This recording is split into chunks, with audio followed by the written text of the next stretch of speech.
few more folks to, thanks. While we're waiting on a few more folks, I'll kind of give you the background a little bit about why Brian and I really helped create this class, is because we knew our students coming out of the program were struggling getting their resumes and portfolios together to do interviews.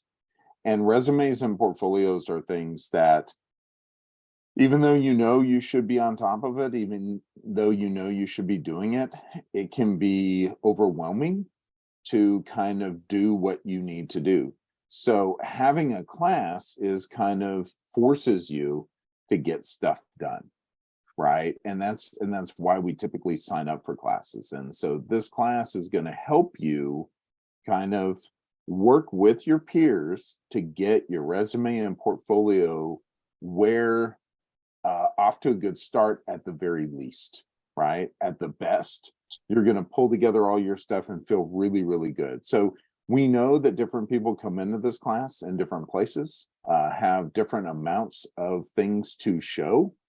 And so what we want to do is give you a really good foundation for you to add to your portfolio, because portfolios and resumes are really living documents. They're never really truly finished, right? Because as you do cooler stuff, you should be adding that stuff to your resume. So this is really just kind of a kick in the tail a little bit to try to help you get going on things that you might or might not already have started. So does that kind of resonate with you? And look at that, Alex is in the house. Very citrusy today, my friend, very citrusy. So so while we're waiting on folks, I was just kind of giving an overview. Some of the folks were stressed about this class, and you shouldn't be stressed. Now, I will tell you, this class is going to be a lot of work. That is something that Bill and I will talk a lot about, that a lot of this rests on your shoulders, but we've also designed this class to be very peer supportive. Does that make sense? A lot of you are going to do some peer critiques.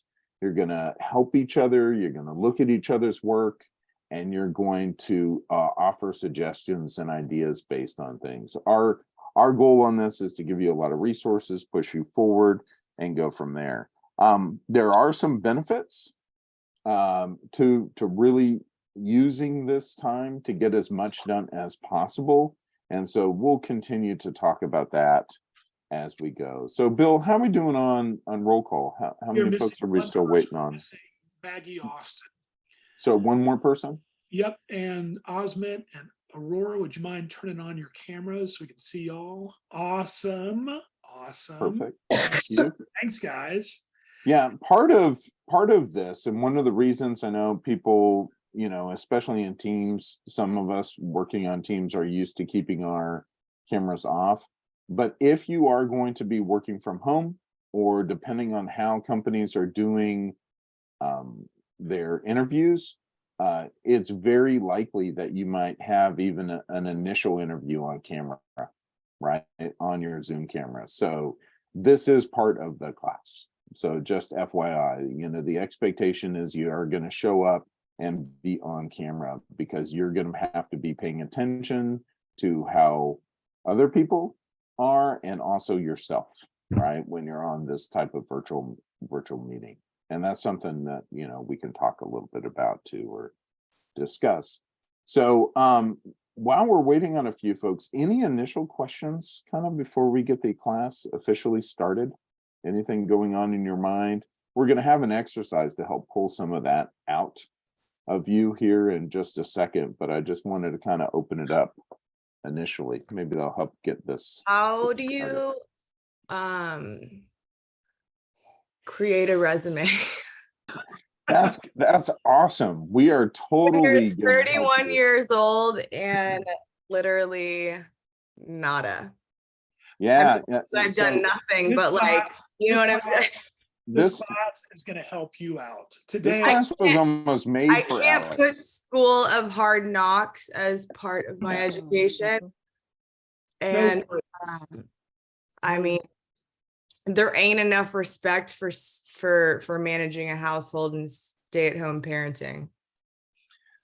Don't worry. So, You're going to see a go lot ahead. of examples. Yeah, I think this class was made for you, Alex, because what's going to happen is we're going to go through a lot of that. We're going to provide some templates. Your peers are going to help you, and then we're going to help guide you through this process as well and give you feedback and opportunities for that. So That makes me feel better because I literally got like halfway, I don't even know what time it was today when I saw Bill's email about like uploading things before class tonight, and I saw a resume and I was like, oh well, maybe just like a blank sheet or something with my name. So I spent the last like hour and a half so stressed out, like trying to like put together a resume and utilizing Chat GPT to like help me with words, which it had some good things, but I'm like, well, it doesn't create a whole resume, maybe just like a summary.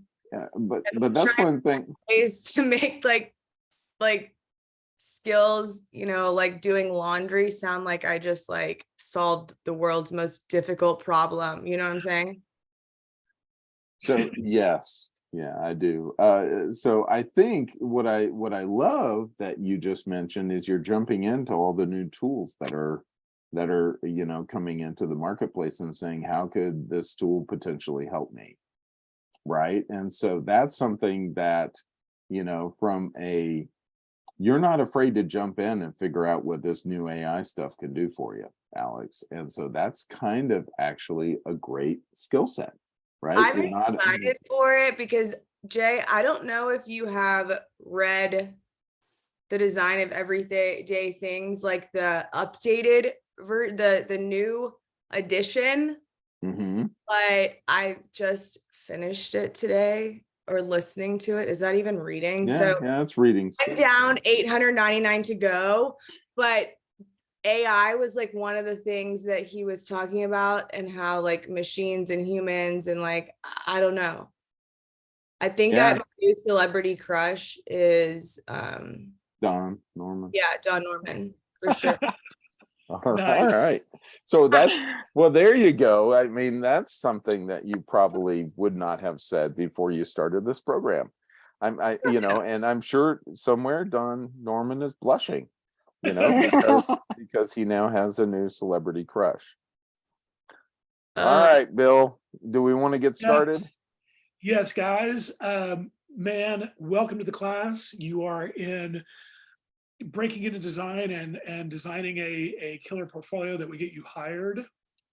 Just a heads up, Brian is at an executive meeting, and so he's going to miss our first class. He'll be here next week, but you know, we are ready and really raring to go to get you guys started on your pathway to developing your killer portfolio.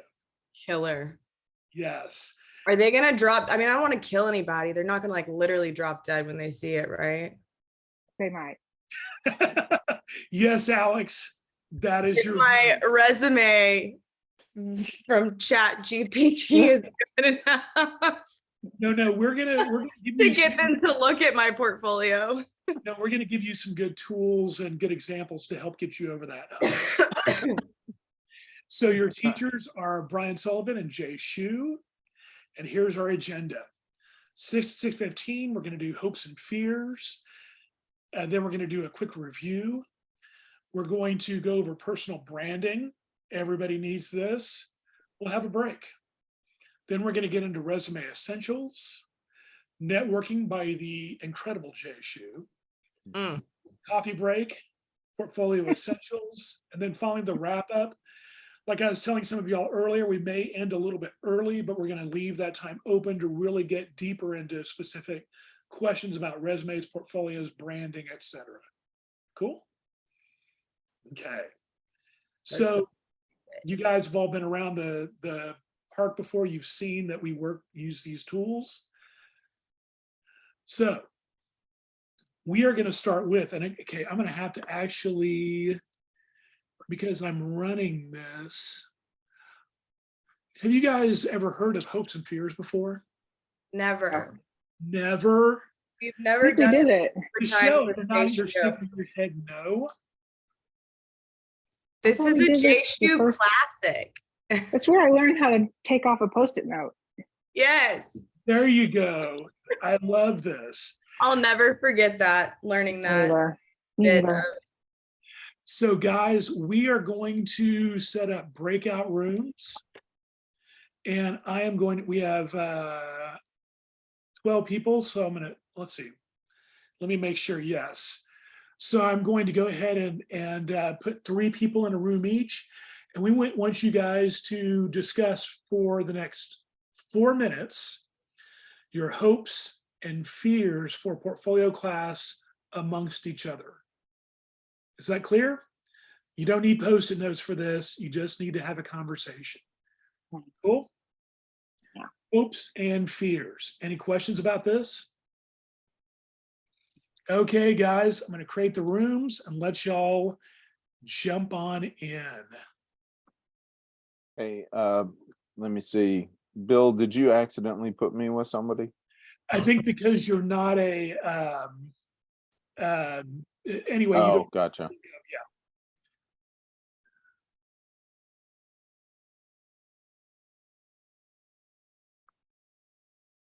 okay.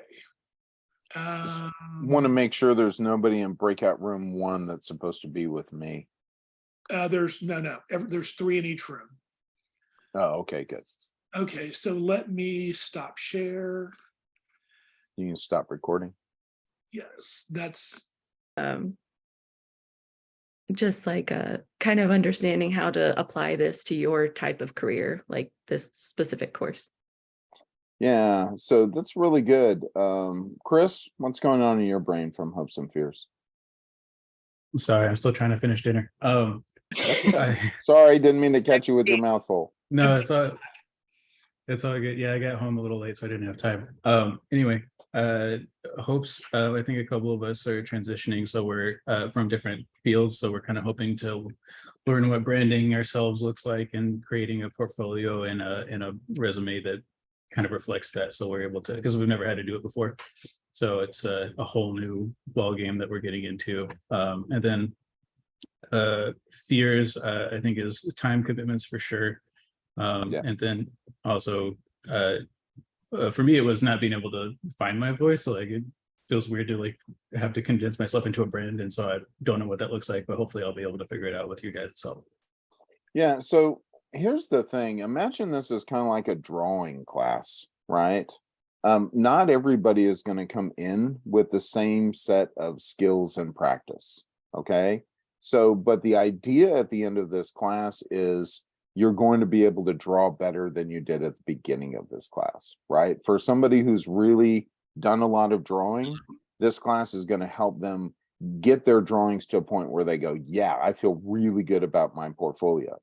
For others of you that haven't touched a pencil and paper, maybe ever, right? As Alex was saying, you're going to get out your pencil and paper and we're going to start drawing. So at the end of this class, Alex is going to have a lot more than she does now. Because when you're starting with 0, no matter what you get done is more than you had. Okay. So from managing expectations with y'all on that, you're going to, at the end of this class, have more information, have a better resume, have a better portfolio than you do now. Is this enough time where you can do 3 additional projects and come up with some stuff out of the ether to put together in your resume? Probably, or portfolio? Probably not. But what we want you to do is be able to set up a framework that then you have everything in place. So as you develop those other things, you have somewhere to put it, right? And you can grow. So hopefully that addresses some of the conversation that I heard. And the other thing that I want to go, I think Shauna, you were talking, and maybe Maggie too, about, you know, what kind of an environment are we going into? An imposter syndrome, right? What if I get hired and they start asking me questions of stuff I don't know? Let me just, I'm not trying to scare you. I'm trying to prepare you, right? That's going to happen. That happens to me right now. I'm making a shift, even inside of Sabre. I've been at Sabre 7 years, and I'm shifting back to working with Bill here in a few weeks. And I haven't done that role for about a year and a half, 2 years, because they put me on something else. So I'm like, oh man, I've got some stuff I got to learn. Am I going to know everything? No.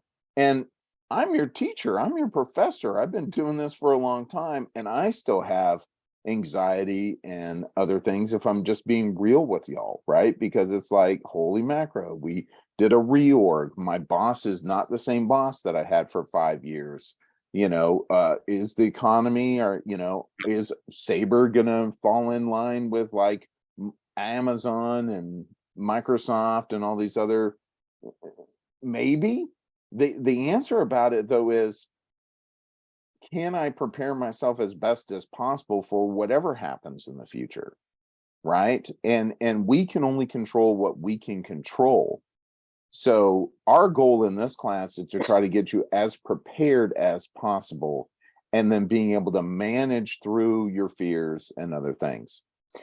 Does that help with some of your hopes and fears, that you guys talked a little bit about, right? So just knowing, and I'm being vulnerable with you and transparent, that as many accolades as I've had, I've worked with Fortune 500 companies for over 25 years, blah, blah, blah, blah, blah, blah, blah. You guys know this about me. I still get nervous on projects. I still get nervous on things I don't know how to do.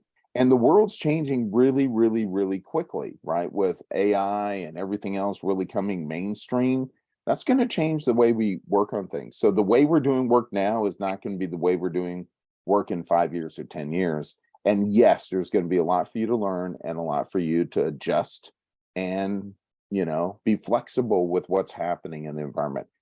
Do we have all the answers? Absolutely not. If I did, I'd be on a beach right now on my own island, right? If I had all the answers and, that type of thing. And, of course, I might or might not be teaching this class. So there you go, right? It's what you got. So I want to keep this, I want to make this short, but I realized Bill and I were talking that not all y'all may know each other because you may be coming from different classes. So I just want to take a really brief amount of time to introduce yourself. Okay, say hi, I'm Jay, I'm a design strategist. What do I want to do when I grow up? Be an even better design strategist, right? That's what I want to do when I grow up, right? So Sarah, can you get us started and just kind of introduce yourself, say what your current role is and what kind of your goal is in this class? What do you want to position yourself? What position would you like to have by getting your resume and your portfolio up and going? Okay. Hi. My name is Qian Wang, and you can call me Sarah. And right now, I'm just freelance graphic designer at home, work at home. And before I have a first job at a marketing company. I was as an event coordinator and slash graphic designer. And from that job, I contact a lot with development team to develop our app. So I was very interested in the app design. Then after I quit my job, I met the COVID, and I got my child. So I don't have time to apply a new job. But after 2 years, I want to apply a new higher level to get to become a formal UX designer. Because I think graphic designer is kind of like a common design job.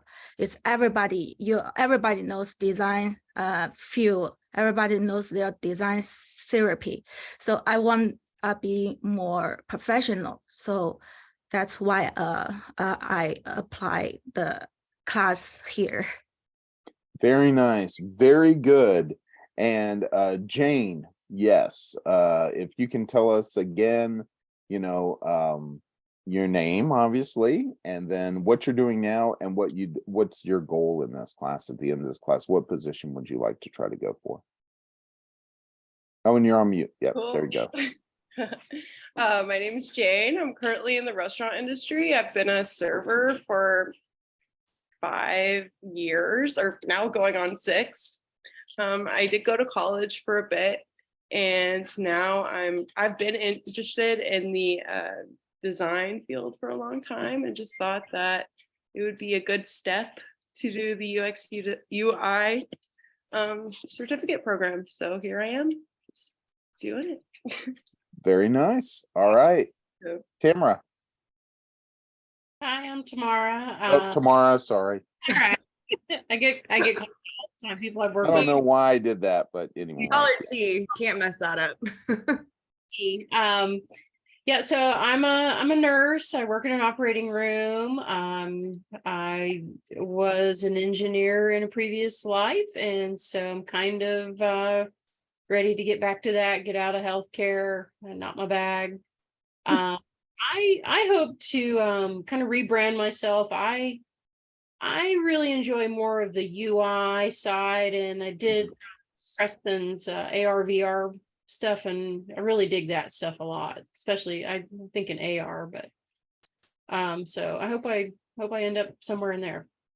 Very nice. All right, Chris. I am Chris, currently a therapist, and I do a lot of diagnosing day in, day out. I do a lot of interviewing people. Actually feels a lot like the UX research that we've been doing. Feels pretty natural. And my whole job is to like get down to the root of what people are needing, and then, help them get the services that that they need. So, but I found that it doesn't really, I guess, fulfill me in the way that I want it to. So I like the creativity, and did some digging about UX and what that looks like, and feel like that kind of fits me better, and also kind of goes along with my background in research and psychology. So it just feels like it's a really good fit, and I've loved everything that we've done so far. So that's a little bit about me. Awesome. Thanks. Aurora. Hi, I'm Aurora. I am a marketing coordinator for a commercial real estate company. I currently, I'm really interested in the UX, UI.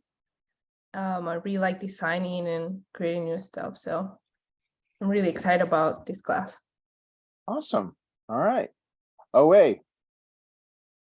Hey everybody, I'm Oz. I think I know most of you except the 2 people. Right now I work for Citibank in Las Colinas, Texas. I've been in corporate lending for over 10 years. So the reason I took this class is I kind of wanted to like use the design part of my brain, and then Citibank, they just started up a UX division last year. So I kind of needed to, get my skills up to par. So hopefully with this, I can try for an internal movement next year. Fantastic. Awesome. Ethan.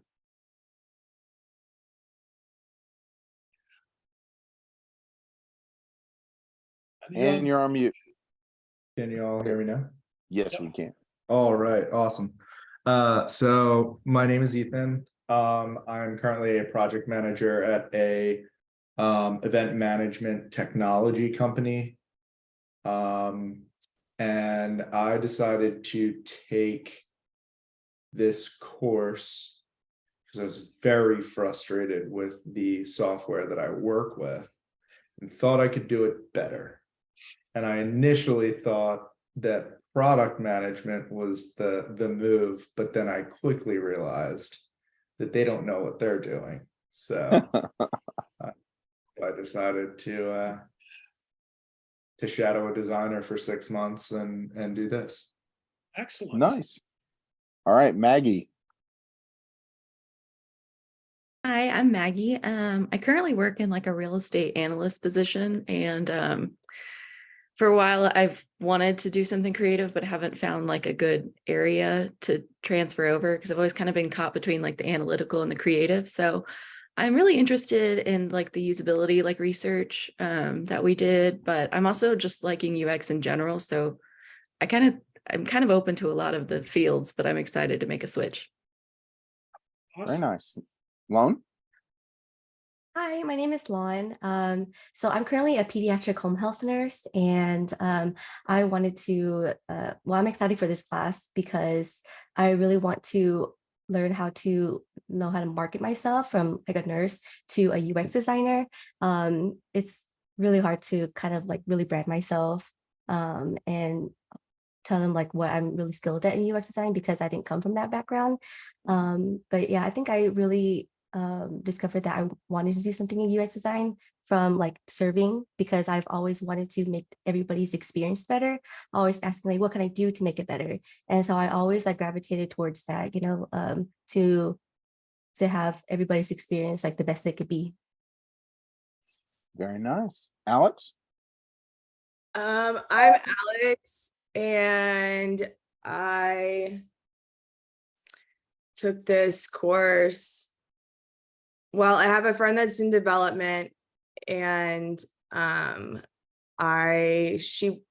transitioned from stay-at-home mom to like the working parent, and so she was kind of like pushing me into thinking about development, but like I literally saw her computer screen one day, like her work screen, and was like, no. But then she kind of introduced me into UX design, this end of it. And then I have a girlfriend that I actually had no idea she was a UX designer because she just tells people that she's a web designer because no one ever knows what UX design is. And so she really, like, I learned from more about it from her, and I was like, okay, I think this is like meant for me. And so here we are. Have 3 kids, and my life has been taking care of them and taking care of my husband these last several years since he got sick. So I'm excited, but I'm also very nervous because my family's like future and stability is literally on my shoulders. But I'm excited because I feel like I've actually found something where I can support them, but like actually enjoy what I'm doing. Nice. So here we are. All right, Shauna. Hi, I'm Shauna. I'm not doing anything. I'm doing this right now. I lost my job in 2020. I worked for a company for 5 years at a website company that we made websites for doctors, and I was a digital content manager, and I wrote probably more than 20 or 200 doctor websites, and in all different kinds of specialties. I really enjoyed that, but towards the end of it, what I really liked was like the auditing part, going back, seeing what I could do better, or what we could do better, just auditing websites. And I did a couple projects on the side for my work, and that stuff really got me motivated again because I was just like working and just going through the motions. So after I lost my job, I've been trying ever since. And my husband actually is the one who asked me if I wanted to do this program. He's a UX designer, and I said sure, and I haven't stopped since. And I love everything about it.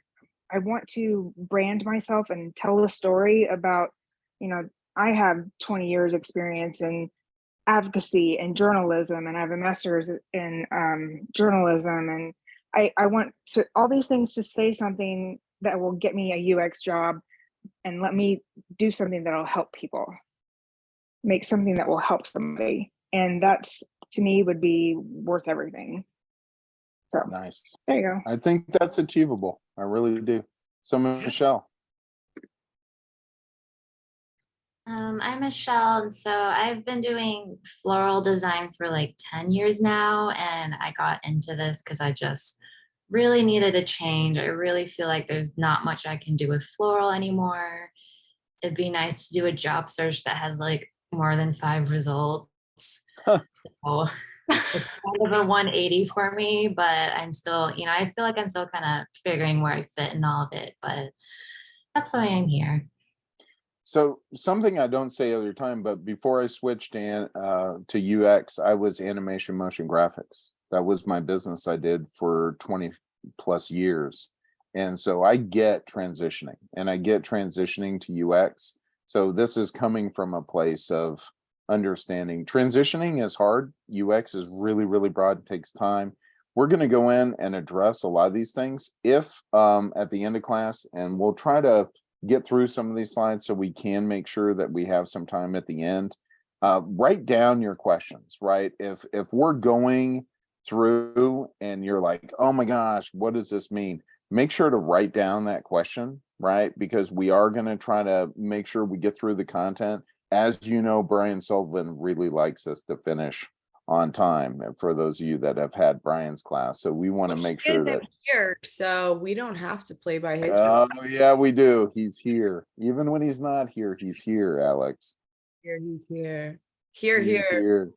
He's here. So okay, so Bill, if you can share your screen, let's get going, but make sure to write questions as you get them down, because then we'll try to address a lot of them if we can. If it's something pressing, you know, please, or if it's confusing, feel free to raise your hand and we'll do our best to answer some of that. If it needs a little more thing, I may say, hey, let's write that down and let's hold off, and we'll do after hours if we need to. Okay, so next slide. All right. So a dream without a plan is just a wish. We're not going to do wishful thinking in this class. And that is a total Brian Sullivan quote. And he's all about making sure to get stuff done. And that's what this class is about. Next. So Brian, of course, is not here. He's in an executive meeting, but he is president of UX Dallas. He's founder of the Big Design Conference. He's an author and an international speaker. And I believe most of you have had him in class. So you'll see Brian again next week. Next. This is me. I teach the intro to UX. I also teach the design thinking class, which I think I've had some of you in. UX design strategist, workshop facilitator. That's where I've landed. That's what I really enjoy doing. I've also been a public speaker, professor, author. And like I said, I started off as a 2D animator, designer, and motion graphics artist. Next. Bill? So I am Bill Ward. I'm your teaching assistant. I'm a UX strategist at Sabre now. I've been a professor and a graphic designer, and I'm also a workshop facilitator. Perfect. Okay, so yeah, so this is my slide. If you don't remember this, this is how you get good at anything. If you are suffering from imposter syndrome, it is all about practice, practice, practice. That is how you get good at anything, whether it's playing the ukulele or doing workshops or doing UX design. The more you do it, the better you get. Next. It's also research, research, research. One of the ways that you know you're doing what you should be doing is do your research. In this, one of the things we're going to ask you, and you should be doing, is you should be looking up other people's portfolios. You should be looking for UX portfolios online. You should be getting ideas and getting inspired by different people and saying, what do you like? What do you don't like from other people's resumes that you're seeing out there? Next. Then the most important thing, the best way to get a job is it's a numbers game. The more people you know, the more opportunities you're going to have. And we're going to talk about this a little later, but it's really sometimes not the people you know, it's the friend of the person you know that has an opportunity. So it's a friend of a friend that winds up having an opportunity that you could do it. So the bigger your network, the more opportunities you're going to have. And we're going to talk a little bit more about that next. So we're contact professionals. We need to be consistent, and that means knowing your stuff. Next. And know yourself. You need to know if you're right for something. You need to know what your strengths and weaknesses are. You need to know how you come across to people as best as possible. and what environments you're really going to work in. Next. Also be a good representative. A lot of people, as said earlier, don't understand what user experience is. So you may be their representative of what a user experience professional is all about. So just know that you're a representative for the community and the profession wherever you wind up. Next. So UX disciplines, I'm going to go through this really quick. You guys are going to have this deck. This is a repeat from the introduction to UX class that we took in my class. But we wanted to get it in here just to refresh your memory in case you forgot. We have the visual design, content strategy, front-end development. In between those, where those intersect, we have the information architecture, interaction design, user research and usability, and all that is kind of encompassed inside user experience. Next.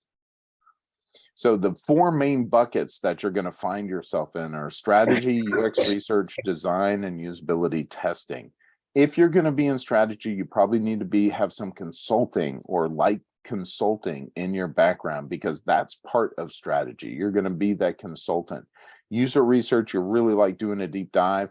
Designing, a lot of you said, hey, I just want to, I really feel drawn to the UI component of it. And usability testing is you really like to dig in and find out why things aren't working, right? And the user research and usability testing often are in the same department or the same role. Next. So user experience versus customer experience versus service design. We're not going to go into this deeply in here, but just understand that those are different segments that you can specialize in as you decide where you want to land. And it really is just breaking down what part of the experience are you really wanting to dig into, right? Next. We are in a popular location for UX jobs. I just found out that 800,000 people have moved from California to Texas since 2020. That's huge. So we're in a place of growth, right? And you can see that Austin is number 8, Dallas is number 11, Houston is number 10. So a lot of Texas cities are really growing. And where the tech is growing, that means jobs for user experience are going to grow. Next. Here's some of a breakdown of some of the more, this is a little bit older, but it's still true. UX designers are probably one of the most sought after entry-level jobs, right? And then user researchers a little bit harder. They want you to have some experience. So if you're wanting to try to become a user researcher without a lot of experience, a little tougher. What a lot of people do is they get a UX or UI design job, and then they let their bosses know they want to get into research. And a lot of designers transition over to research over time. So that's a career path for you. Next. Here's some salary ranges. This is probably why a lot of you are here. Even though this is a little older, like I said, from 2018, I think, the job salaries are still pretty high. From a graphic level entry job, like if you're doing graphic design, you know, your top end jobs bank out at around $60,000, $70,000, $80,000 a year. And so these are the starting salaries for UX, if you can get your skills up, but they do require a lot more than just being able to make pretty pictures or just being able the aesthetics of things. And we've learned that through this program. Next. Right, here's some design jobs. We talked about it. This is again a refresher from my intro class. You know, you have that interaction designer, the information architect, the visual designer, and information designer. Next. You have the UX writer job that's kind of come out. So if you want to write, that's something you could look into. Service design, we talked about, they're going to specialize in that service design component. And then we have what's called the design technologist. So if you're into front end development, this is an emerging job that actually pays really, really well if you are a web designer and want to then specialize in UX. Next. User research jobs, go back. These are the research jobs. There we go. You can be a user researcher. Again, you want to be if you love Excel and spreadsheets, this is the job for you. If you just like talking to people and collecting information, this is going to be a good job. Accessibility specialist, it's an emerging role around accessibility and disabilities.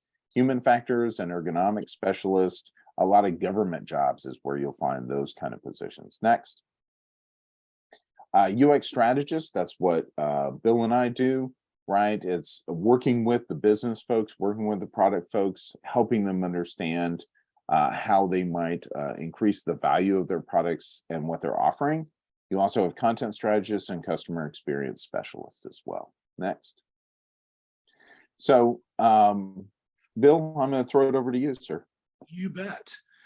So guys, it seems pretty crazy to think this, but it takes about an average time for a hiring manager to look at a resume is about 7.4 seconds. And you're thinking, I spent all that time, there's all that content on my resume.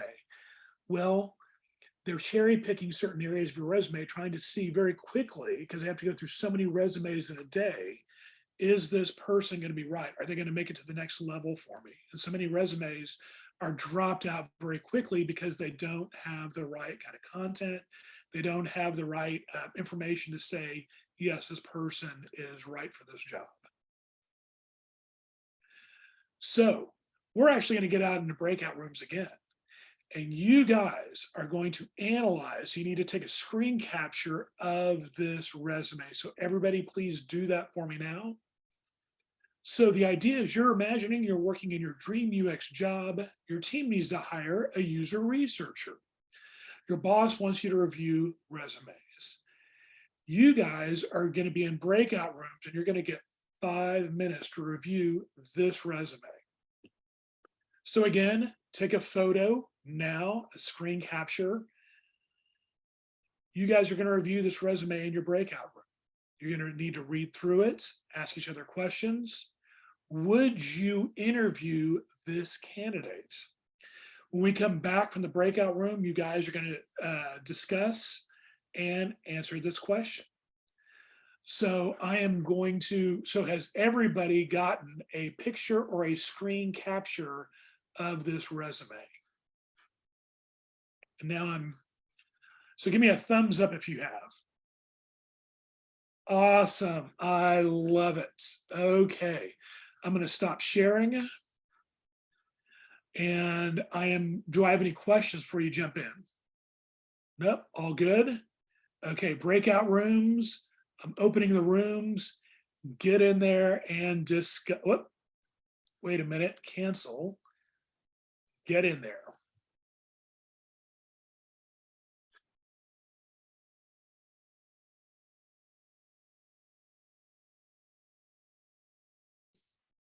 Okay, cool. Close breakout rooms. Is everybody back? Mm-hmm. Oh, great. Okay. So guys, in room 1, did you guys see if you're in room 1, room 2, room 3? We're 4. I was briefly room showed 1, up, so there is but- no room 1. I will go to room 2. Yeah, we're 4.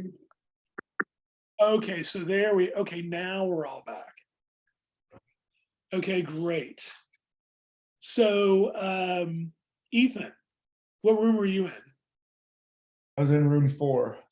Room 4. Okay, what did you guys decide? Well, we noticed a lot of spelling errors. We also noticed a relatively non-professional, I don't know if it's truly unprofessional, but a non-professional email address.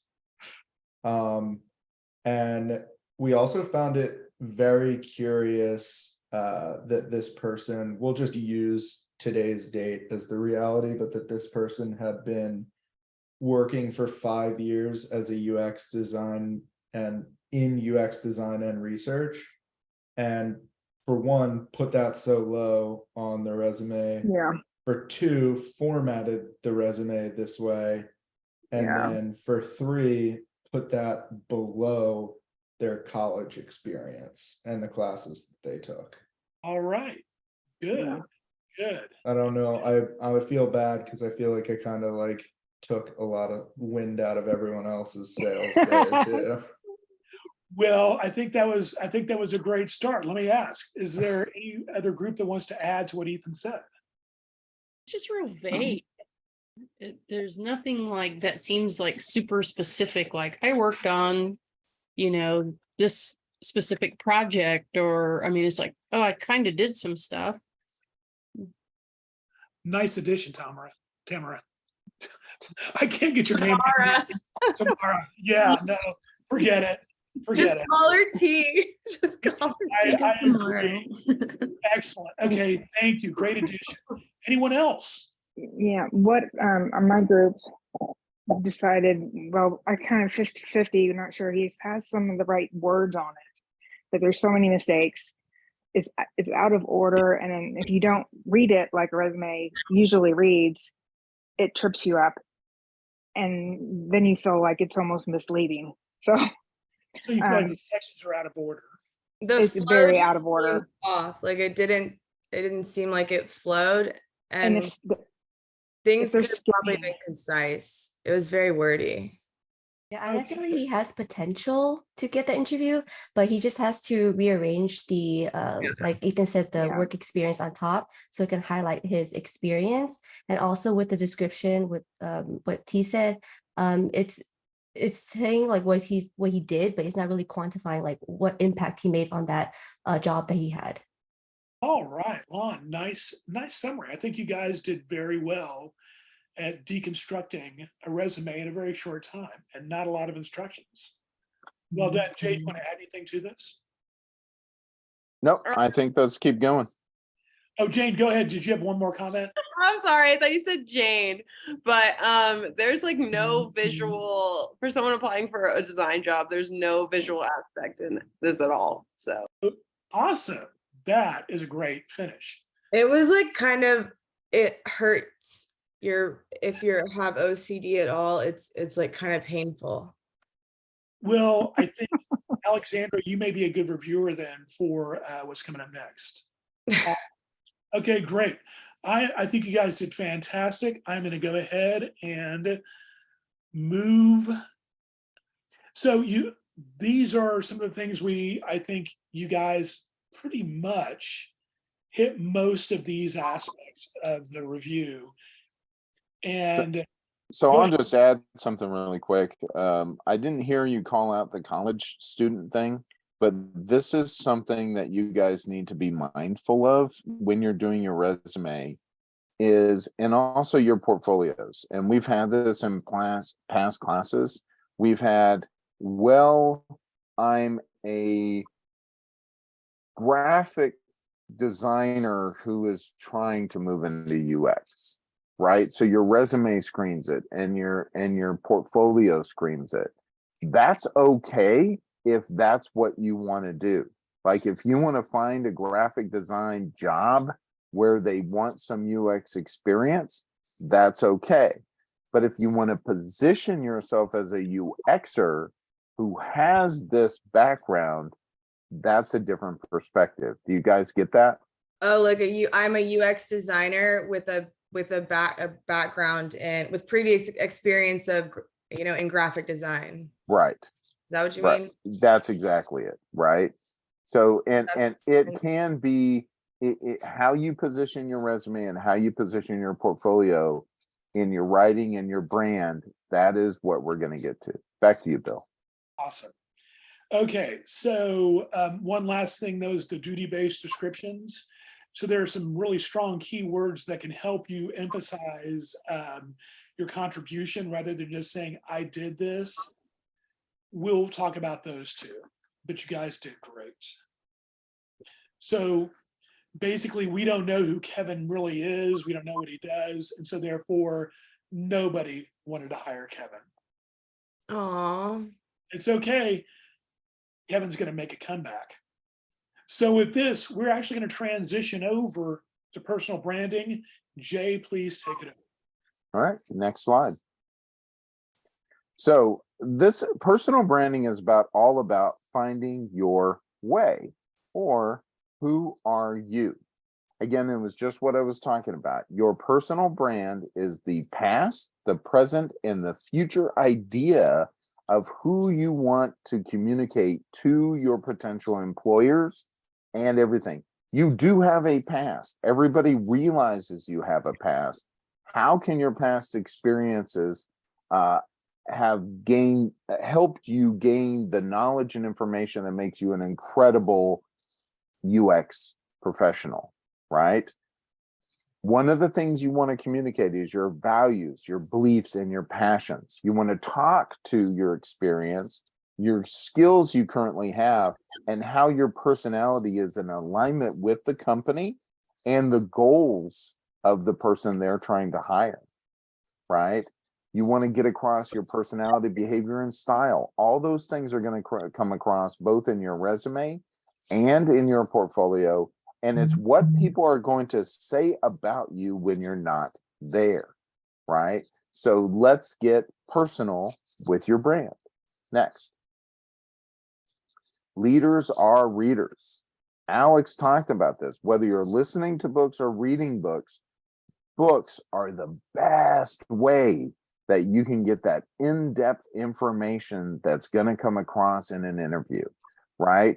When Alex said, hey, listen, Don Norman is, her new, Celebrity. fan favorite, right? He is my next ex-husband. Yeah. people are going to resonate with that. They're like, wow, you really gone deep. You're in there. People who know who Don Norman is, that's going to be impressive. Next. So one of the books, and we're not going to go into this too much, but one of the books that you have to add to your list of 1,000 books, as Alex said, is Stand Out, right? By Denise Anderson. Next. And what she's saying is, listen, you have your inside self, that is who you are and who you want to be, and you need to be authentic, and it needs to be to your life's purpose, okay? When you're doing what you're supposed to do, that resonates with people, right? It resonates with yourself, and it also resonates with your outside self. It's how others see you, right? And it's connected to your personality, your own style, your habits and behaviors. These are the things that are going to make your brand. Part of your brand is what you decide you want your brand to be, and part of your brand is how others see you, right? How do they see you stand? How do they see you fitting in? What kind of deliverables do they think you're going to be able to deliver that has value to the company that you're trying to get a job at? Next. So back to you, sir. Okay, so again, Kevin obviously has no personal branding. But here's the deal. Kevin interviewed, and Kevin is not his real name, but Kevin interviewed with Brian, and after 45 minutes, Brian pulled out of him that he actually was a curious user researcher. He had 3 years of experience in the medical, financial, and travel industries. He really enjoyed interviewing users, finding pain points, making recommendations, and collaborating to solve wicked problems. Now, Kevin has an identity. We actually know what drives him, and you all are going to be working on this as your homework. So, breaking it down, branding is critical for professionals. And I just read that, but branding identity, what he did is he captured in 3 words very quickly what he was about: a curious user researcher. Then he has his personal bio statement that, as Jay talked about, his past, his present, and where he wants to be. Sounds easy, right? No. Well, the nice thing though is that with practice, Alex, it will get easier. I promise. It's just like intimidating because I know that it's obvious when somebody's being incongruent. Do you know what I'm saying? So Just it's realize you're envisioning your future self. Yeah. You may not feel like you're there now, but you will. Okay, you will. Yeah. So Jay and I were having a conversation about this slide. This is a new thing for many of you. Is something that I needed. Jay is not an introvert. Jay's an extrovert. He meets people easily. I don't do that. I'm an introvert. So for us introverts, we need some kind of way of communicating our value and what we bring very quickly. Brian came up with this template. Hello, my name is, I am a blank, user researcher, UX designer, whatever it is. The last cool project I worked on was blank. This project was to, here's what we did. And then here's what I learned on this project. How cool is that? So go ahead. Sorry, I'm going to interrupt you and say, okay, Bill, you're an introvert. You know, you're working on a really cool project now that we've talked about on fraud, right? Yes. So how might you run this template if you were introducing yourself? Okay, so it might be, hello, my name is Bill Ward. I'm a UX strategist. The last cool or current cool project I'm working on is travel fraud. This project was trying to identify gaps in the travel process where fraud could take place. I learned that anti-personas are a way to really highlight bad actors. I learned that our current stage of travel with Sabre has a lot of areas for fraud. And then finally, I learned our future state has many more opportunities for fraud. And so we really have to be on top of this aspect, because we could really get our reputation could be hurt if we don't try to answer some of these questions. How cool is that?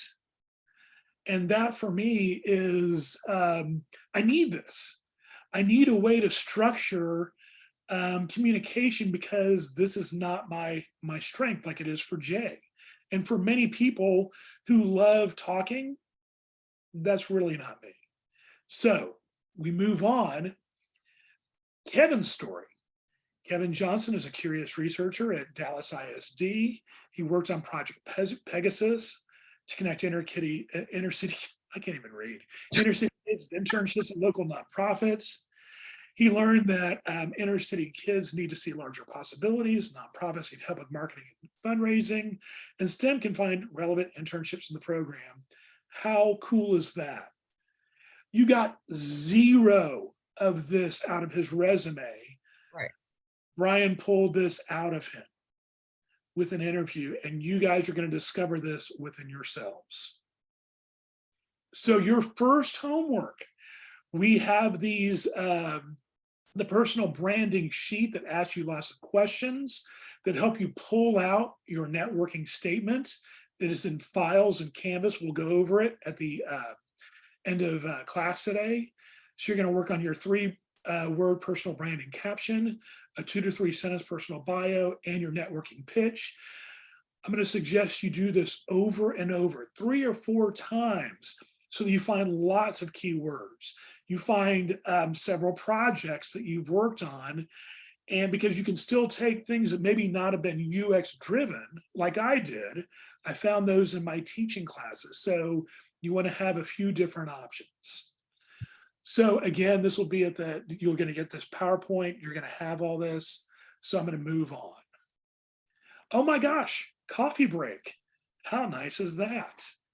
So it is 7:12. So we're going to come back at 8:02. We started off a little bit at around 6:15 or so. So we're about right on schedule, but we're still going to try to catch up a little bit if we can. Remember to write that pretty quickly.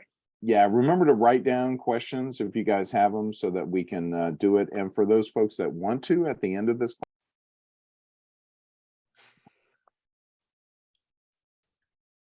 let's try that again. Now you can hear me. Past our coffee break. Now resume essentials. So your resume has to have personal branding. You got to establish an identity to get noticed. You want to include links to your resume and articles you may have done, artifacts. UX resumes get thrown out without links.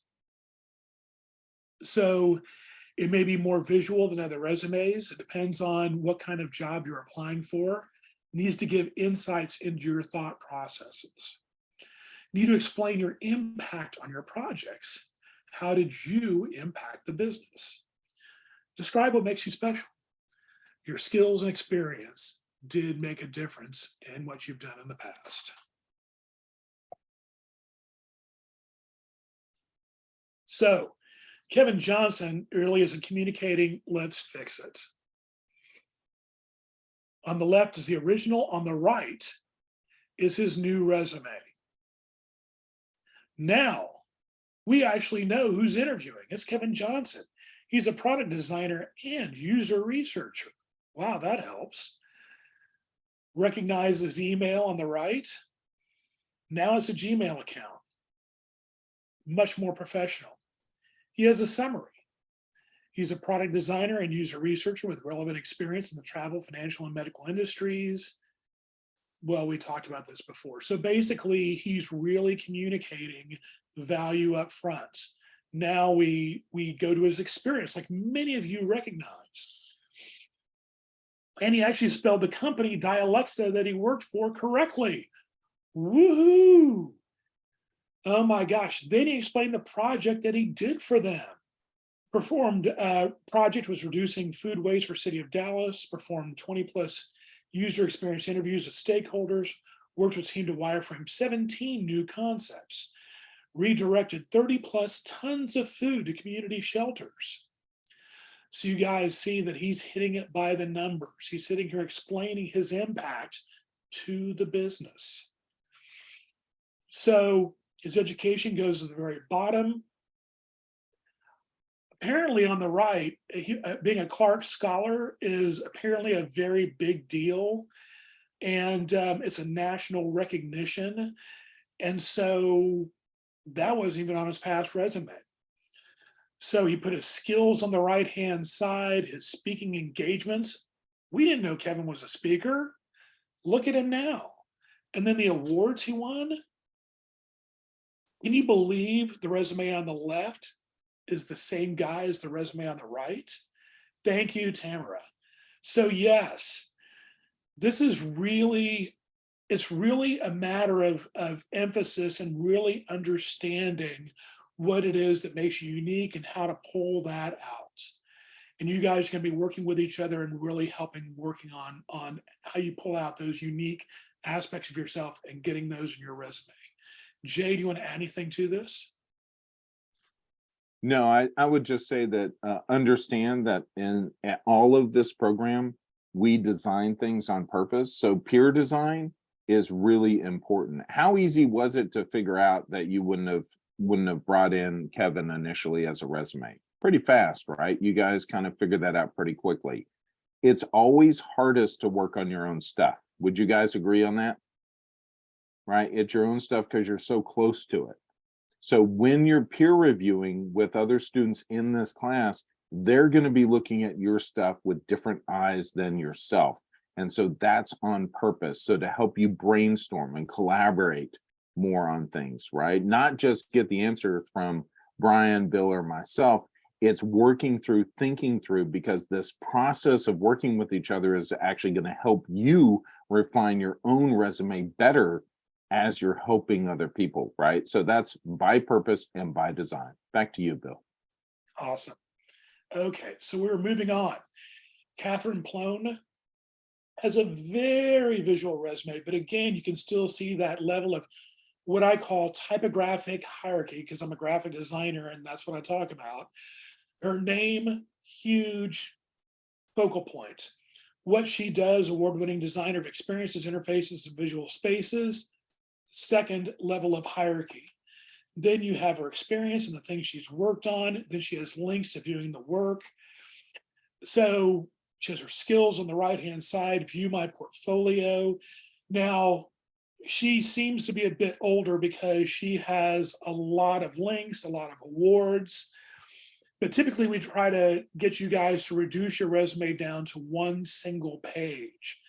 Really, that may mean for those of you who are wordy, it's a lot more editing, but you can really connect with her portfolio online and really get the gist of all the other things she's done. So that's another thing to think about, trying to get everything down to one single page, okay? But if you've got a ton of awards, you need to make it a little bit longer, We'll talk about that. Cool? Okay. So now we're going to move through these fairly quickly because these are links. This is part of your homework for the class, is to go through these pages and read through and see what is coming out of these articles that you can apply to your resumes and your portfolios. So you're going to be looking at resume writing tips.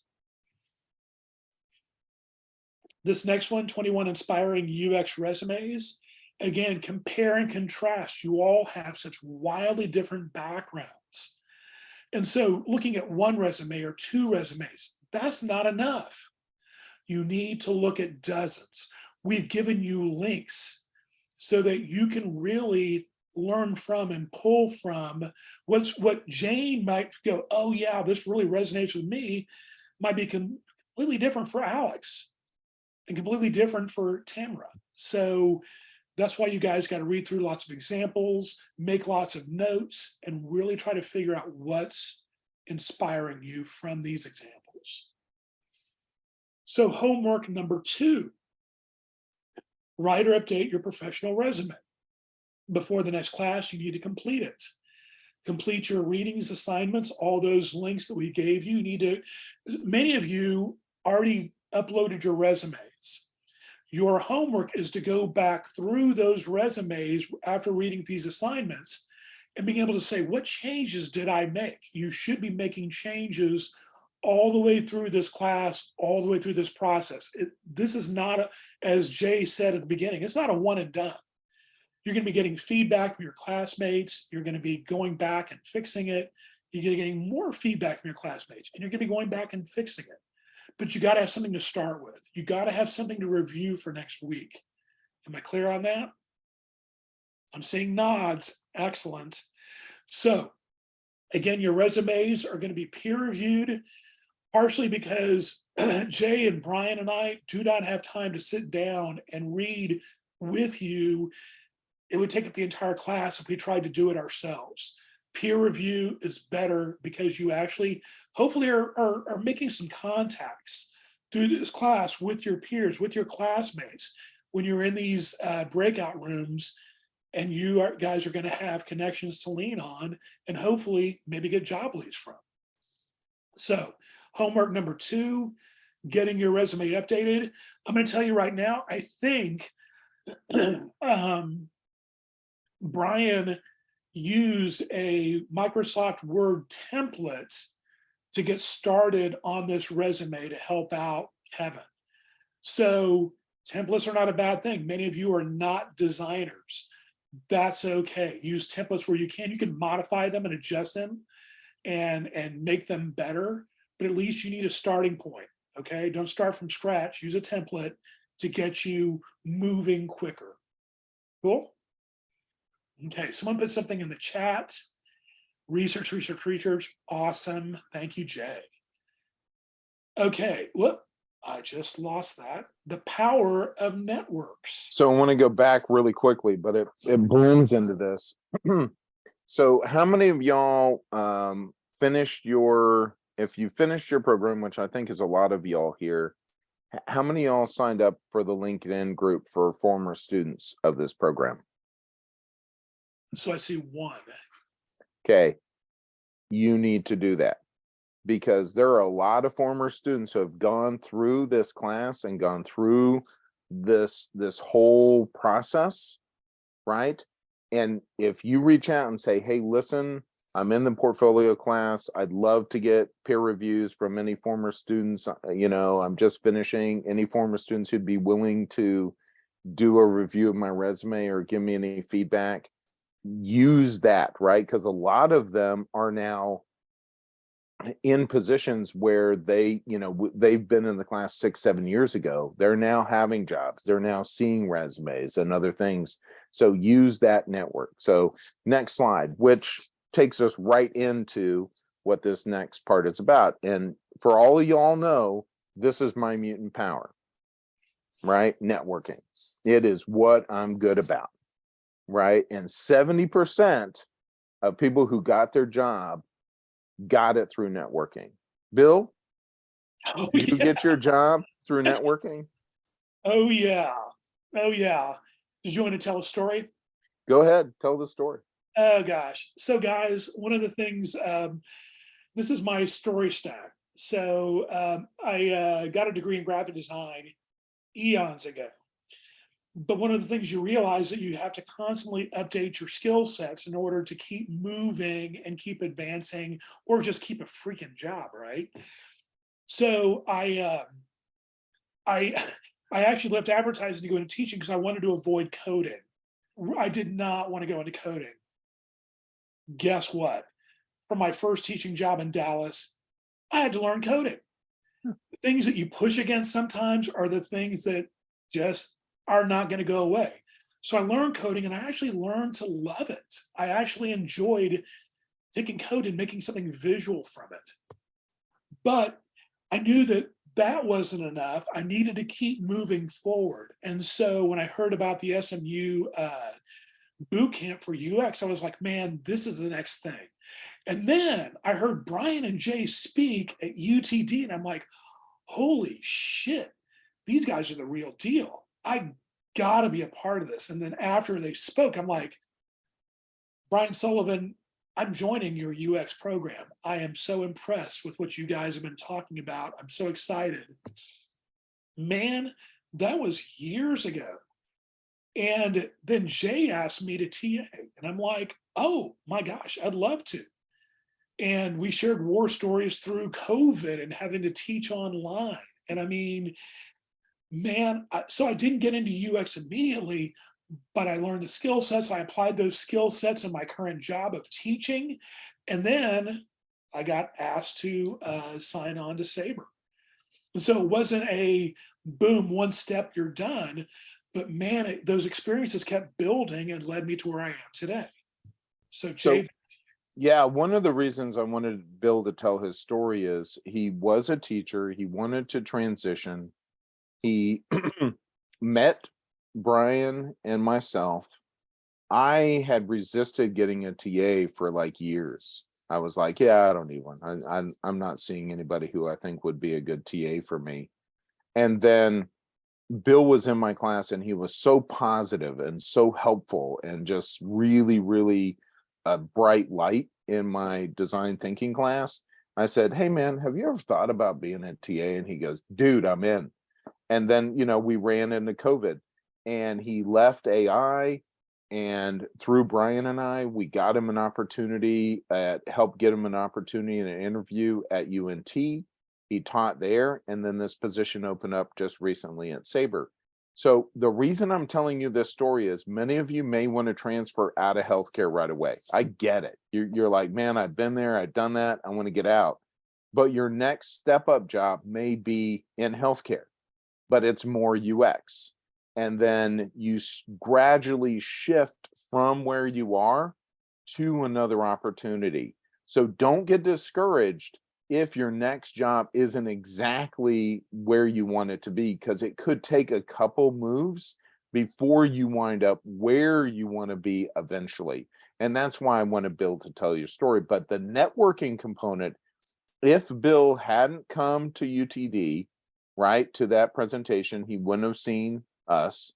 If he hadn't been in my class and I got a chance to see the brand that was Bill and his actions and his behaviors and his attitude, I wouldn't have asked him to be my TA, and then he wouldn't be in this class right now with y'all or at Sabre.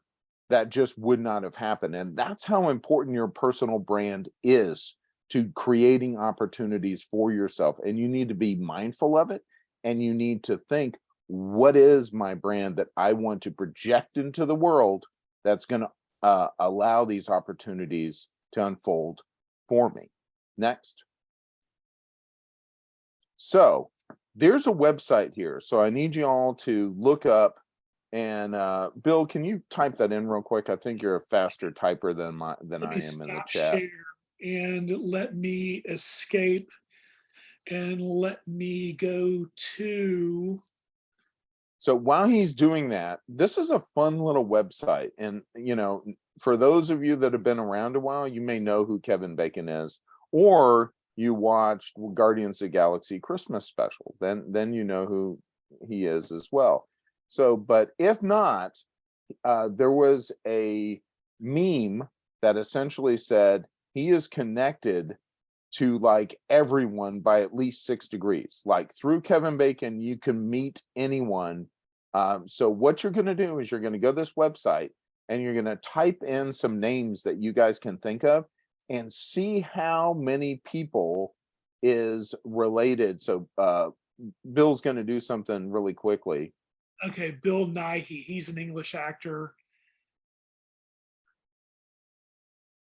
So he has a Bacon number of 2. Bill Nighy was in The World's End with Edgar Wright, who was in Tour de Pharmacy with Kevin Bacon.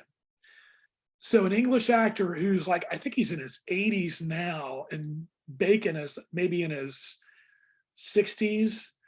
I tell you what, let's try. Okay, I've never done this. I'm just curious. Put in my name. I'm even curious to see. Wait, Marilyn Monroe. Oh, there you go. She's been gone for a while. Okay, find link. Oops. Find different link. Let me try that again. Marilyn Monroe was in The Misfits with Eli Wallach, who was in Mystic River, who was with Kevin Bacon, Bacon number 2. She's been dead for decades, and yet they're still connected. And I know you guys are looking at me like going, what does this mean? It's back to what Jay was talking about earlier.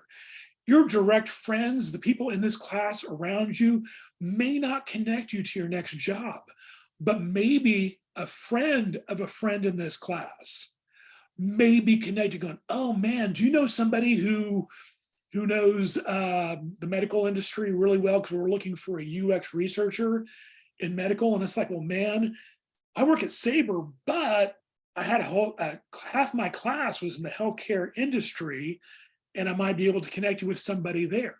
And even if they connect with somebody who, like maybe let's say Tamara's like, no, dude, I'm not a researcher, I'm a UX designer. But I did work with someone else who's a researcher and in healthcare. Let me connect you with them, right? And that's the Bacon number. That's why you want to really work on your networking and really engage with people. Let them know you're looking. Let them know what you're looking for. Jay, back to you. Okay, punch in my name because I've never done it. I think this is what happens when you get a name of 0. So, okay, you know, let me, yeah. Okay, let me find a link. Okay, I haven't used this too often. Oh, I think you can just type in. Right down here. Yeah. Kevin Bacon to Jay Shu. Yeah, and see what happens. See, there you go. So there is opportunities where you're not going to do this. Now, here's the thing. You don't have to be Kevin Bacon to be able to develop a network, right? I'm not a movie star. I'm not any of that thing, although I do have some IMDb's, but nothing that Kevin Bacon would probably be associated with. Janelle Shu, my sister, she's worked with Whoopi Goldberg and a whole bunch of other people. So she actually probably would be connected with him. However, in Dallas, one of the things that I've developed is most people, my brand is Jay Shu Knows Everybody. In Dallas, I'm a big fish in a medium pond, right? In Dallas or whatever, or a medium fish in a big pond. I don't know, whatever. But I know a lot of people in Dallas, but it's because I work my network. And you have to work your network in order to get value out of it. If you don't spend time on anything, you're not going to get the return. Does that make sense? So let's play this game, put in some names, see how far away that shows you the thing. So go to this. We're going to spend how many minutes on this, Bill? Just 2 more minutes. Okay, so jump in, punch in a couple names, and see what you guys come up with.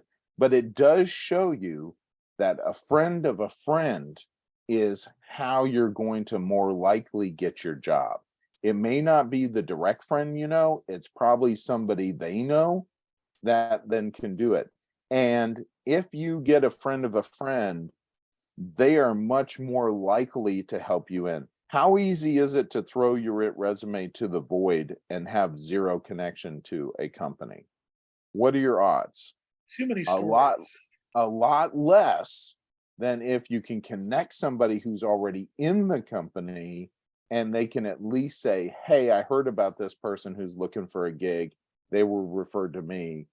Your odds go up exponentially of getting a interview. All right. So the 6 degrees of separation, common mean, that means you can be divided by anybody and go from there. Anyways. All right. So I'm one person away from Whoopi Goldberg because of my sister, Janelle. Right. Nice. She worked with Whoopi Goldberg and all sorts of other famous people because she was in Hollywood for a while. All right, next. Okay, so guys, this leads us to the proximity principle. Okay, so this talks about exactly what I was saying. There's an idea that you make about plus or minus $10,000 a year by the people you hang out with. Okay, so if you were trying to network, you need to be hanging out with the people who are doing the jobs that you want to do. If you're hanging out with other graphic designers, or if you're hanging out with a lot of medical folks that are doing your job, nurses or whatever, how many of those folks are going to know of UX jobs? Right? The odds are maybe not a lot. They may not even know what UX is. But if you're going to places where UX professionals hang out, that's going to greatly increase your ability for you to find opportunities. So you're going to need to break out of your comfort zone a little bit and start hanging out with new people to expand your network. Okay. And an easy way to do it is start working LinkedIn. And if you want, we'll talk a little bit about that later. Next. Okay, so this is also on your homework. Brian is a big Dave Ramsey fan, so Brian brought this in. Definitely how to network the right way. Highly recommend this. So go in and put that on your on your homework list. Next. Here's another one. I'm not an introvert. I'm an extrovert.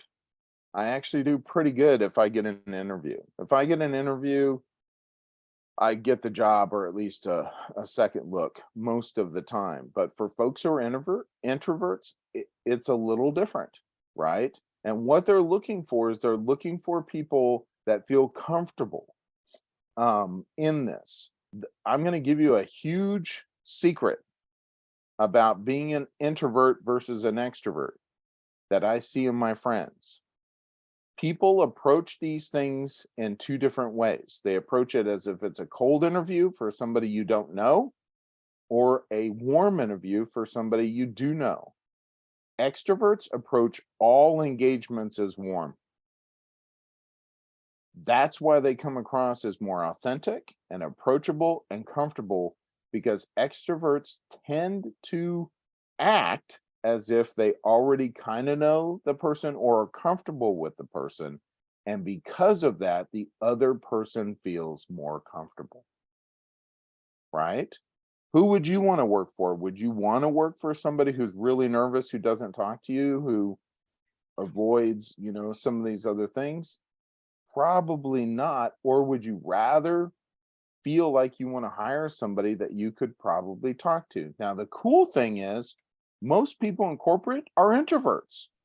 So with an introvert talking to an introvert, you're fine as long as you can get past it. And we're going to help you with that in this class as well. Next.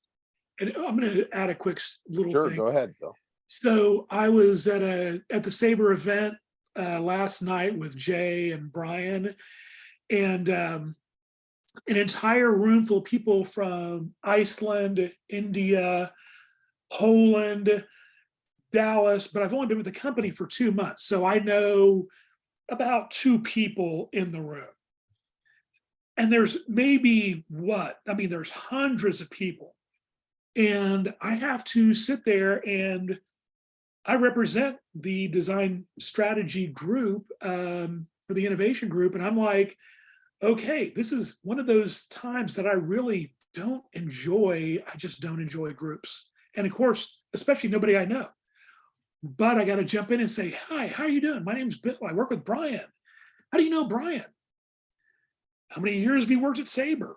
What's the favorite thing you're working on? So I have these canned questions that I ask total strangers, and I smile a lot and I nod, and I'm partially deaf. So I, in a room that is that loud, I'm like going, oh shit, they have a soft voice. And I'm just like, yes, yes. Like, because I couldn't hear.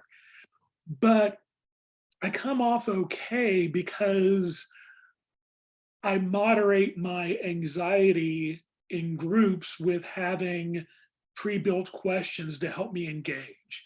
And that may help you if there's a UX strategy group, or I'm sorry, research group. There's all these UX groups that are based in Dallas. You guys can go to those meetings and you should try out canned questions. How long have you been in UX? Who do you work for? Oh, that is so cool. You need to practice this. I practiced it so much before COVID, and then everything went online. But man, you're not going to get the job. You know, you're not going to miss a job opportunity because you didn't network just right 2 days from now. It's practice, practice, practice. Like Jay always says, you just got to put it in motion and it will come for you. Okay. With So that, here's something else too. Yeah. We don't want you to change yourself. We want you to be exactly who you are, an introvert, if you're an introvert, okay? Sometimes what we are going to ask is you learn how to become a more outgoing introvert when you need to, right? Interviews are one of those examples where you might need to be a little more outgoing in an interview than you typically are in real life. So it's not changing you. We're not saying you need to become an extrovert. That's not what we're saying at all. Brian is an introvert. Bill is an introvert. But what happens is they have an outgoing persona that they develop when they're put in situations that they need to be more outgoing. And that's something that you can adapt and add to your toolbox when you need to. Next. What about the opposite problem where you're like the extrovert that needs to learn when to shut the F up? You know what you do there, Alex? Smile and nod and listen. One of the things that I know about you, Alex, is you are very curious and you ask really good questions. So what you need to do if you have the opposite thing is you need to ask a good question and then smile and listen. That's good advice. I'm writing that down. Well, that's why you signed up for the class, for that type of stuff. So there you go. So introverts tend to be really good listeners. They have a hard time getting people talking though, sometimes beyond small talk. And that's something that we're going to deal with. And that's why we have the template. Back to you, Bill. Yeah. So again, guys, like I was saying before, practice, practice, practice, or what Jay has said for eons, practice, practice. But a network template allows you to have some comfort because you have a structure, a way of communicating with people and engaging with them. For those of you who are like me, who have difficulty with engagements, having something to lean on, a tool like this, allows me to sound like I'm an extrovert when I'm not. And it's a framing storytelling structure. Jay can tell you all about that. But a storytelling structure allows you to tell a very concise story quickly. And again, like Jay was telling Alex, now you go, what was your favorite project, the thing you enjoy working on, so you can engage them and get them to talk to you. So again, templates help get you over anxiety. Okay. So Alex, go back really quick. What you're going to do is to get beyond small talk. How's the weather? How's, wow, traffic was bad, right? Those kind of things. What you're going to do is you might say, oh, what do you do? Well, I'm so-and-so. oh, that is really cool. What's the last cool project you got to work on? And then you shut up and you listen and smile. Does that make sense? Because then what happens is people love to talk about themselves, and introverts, I think, love when their extroverted friends give them a handoff and an introduction. And that's what I do for Brian and Bill when I'm networking at conferences and stuff, is I'm the guy that people are attracted to, and I set up people like Bill and Brian so it's really comfortable for them to talk about themselves. Right? Like I said, Bill, why don't you talk about that cool fraud project you're working on? And then he did, right? And he was talking about that. That's something that you can learn how to do too. As an extrovert, help your introverted friends, right? And that also gets it away from you talking, because you're now highlighting your friends and allowing them to talk, because they never talk a lot of times. They're just sitting quietly listening to everybody else talk because they're naturally introverted. But if you can do an assist, Alex, and say, wow, by the way, did you know Tamara had this really cool project? Or Tamara, dang it. Tamara had this really cool project. T, I'm just going to have to call you T. I'm going to use that short now. But T has this really cool project she worked on when we were in this class. T, you want to tell them about it? And what happens is that opens up, and now T can use her script. Oh yeah, hi, I'm, Tamara, I'm a so the last cool project I worked on that Alex was talking about was this, right? And now it opens her up and you could do it. But it's the practice is why introverts struggle, because they don't talk a lot. They don't learn how to insert themselves. They're not doing it all the time. Extroverts do it naturally all the time. So they get lots of practice. Next. Well, just really fast. And Sure. the thing this template does is it helps you get over verbal diarrhea. Like, what's the next word? What's the next word?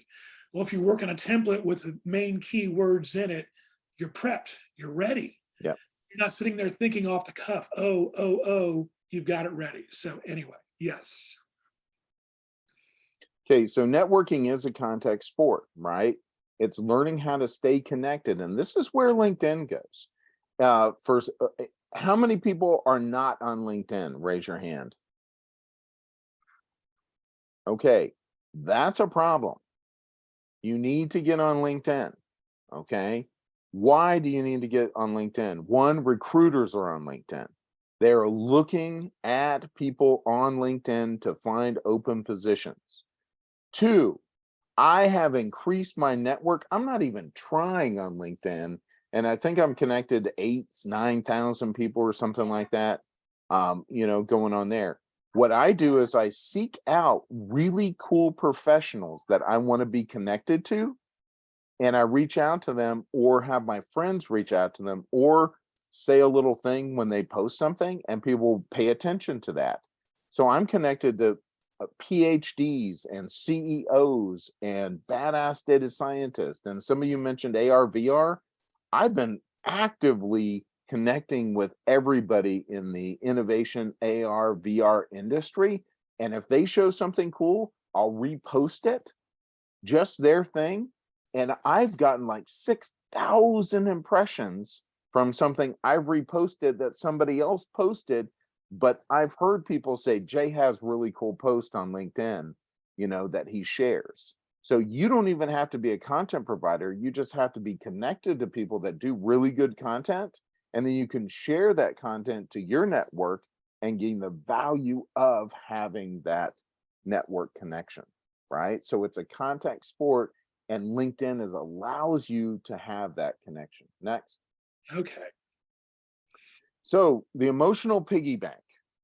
Okay, how many of you have ever had a friend who's needs stuff all the time?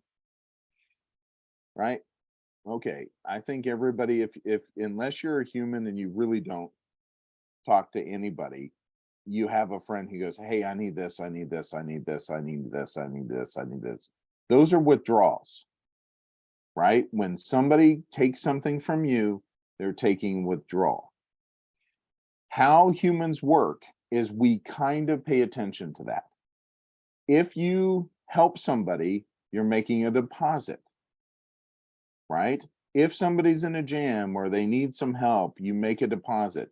At Sabre recently, the architecture group know that I'm a graphic artist or know that I did that in the background. They needed a new logo. So Jim Anderson, who's the head, the senior architect at Sabre, said, Jay, can you help me with this? So I spent a little time and I helped him with the logo. Well, his boss loved the logo so much, he said, oh, that's awesome. Can Jay do this logo for us? Okay, so I did another logo.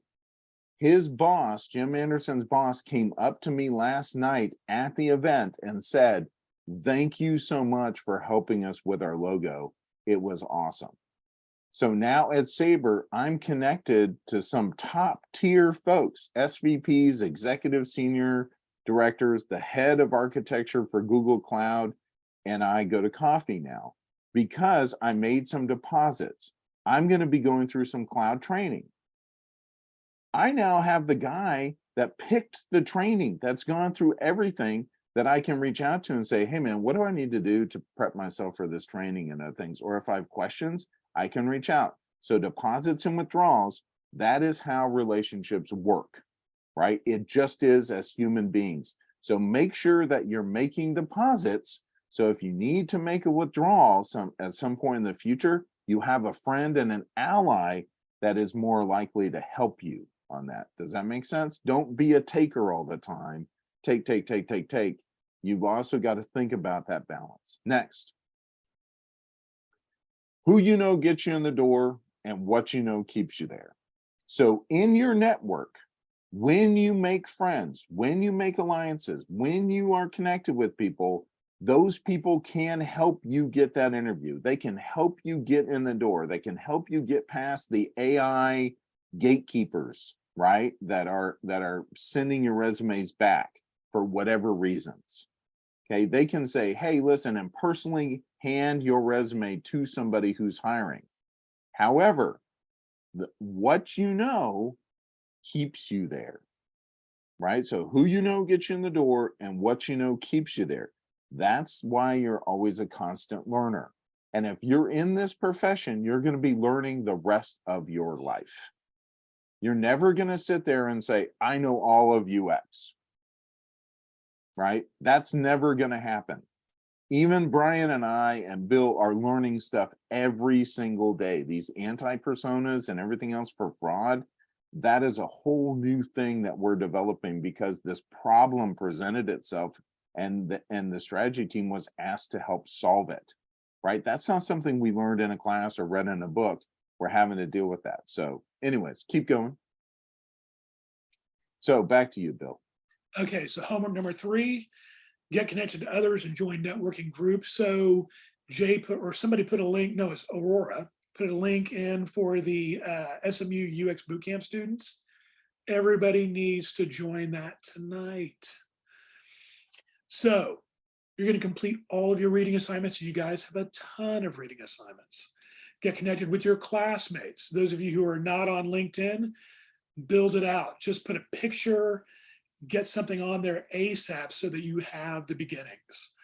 And you're going to join at least that one networking group and maybe these 2 here on the screen. Again, you guys got to put yourself out there. If you're going to get a job in an area that you have not worked in before, you need to put yourself out there. And this is the minimum way of putting yourself out there in the beginnings of getting those networks started. Jay, any questions or I'm sorry, any additions? No, I think that's really good. Yeah, I mean, I've already told you. So we're doing good. We're at 8:02. So what we're going to do is we're going to give you another 10-minute break. So we're going to come back at 8:12. And so you're throwing in your LinkedIn. So I will throw in my LinkedIn as well. Excellent. So hey Bill, I'm going to share my screen a little bit for a second. Please. as we're Oh, wait a coming minute. back.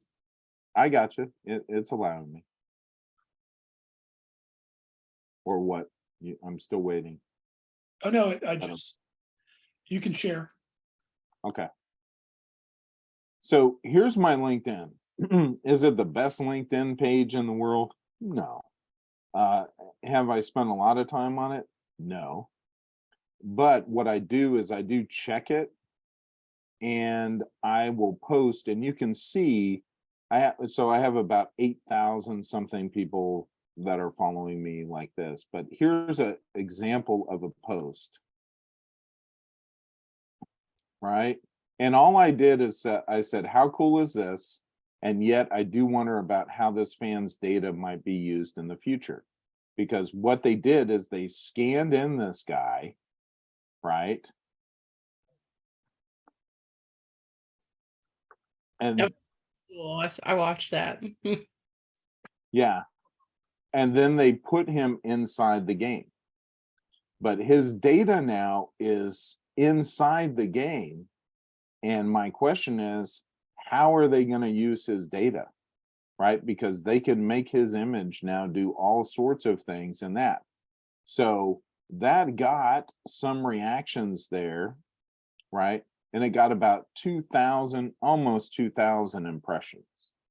Now, right? One person commented, but these are the type of folks that are listening: user experience designer, software manager, UX architect, senior vice president of research and innovation, animation, Scott, president, CEO, visual effects education. Garmin is, by the way, one of the top people. A friend of mine, Dan Cohn, right? Just a couple second people, right, that are kind of following me through here. These are 2 degrees of separation that may or may not remember me, that I can reach out to if I want, and like go, oh yeah, so Jeff Francis, right? Let's see how many I'm connected to, right, on him. I don't know, right? He has about 7,000, but look, I'm through connecting, we have 98 mutual connections. So if I reach out to him, what do you think? And what's he all about? Artificial intelligence, voice, you are. So what I'm going to do is I'm just going to connect like this, add a note. I can add a note and said,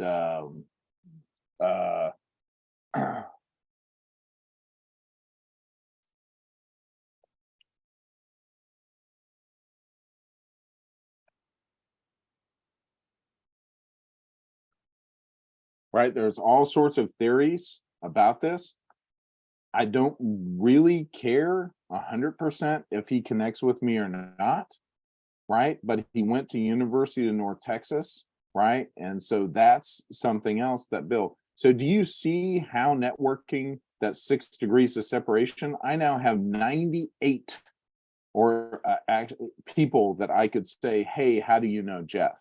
Or can you do an introduction to for me to Jeff? Does that make sense? And do that thing. So that's really what I want to talk to you about. Is that wasn't planned. I was just showing you. I'm just like, hey, from one connection, I looked at all the second people that I'm not connected to.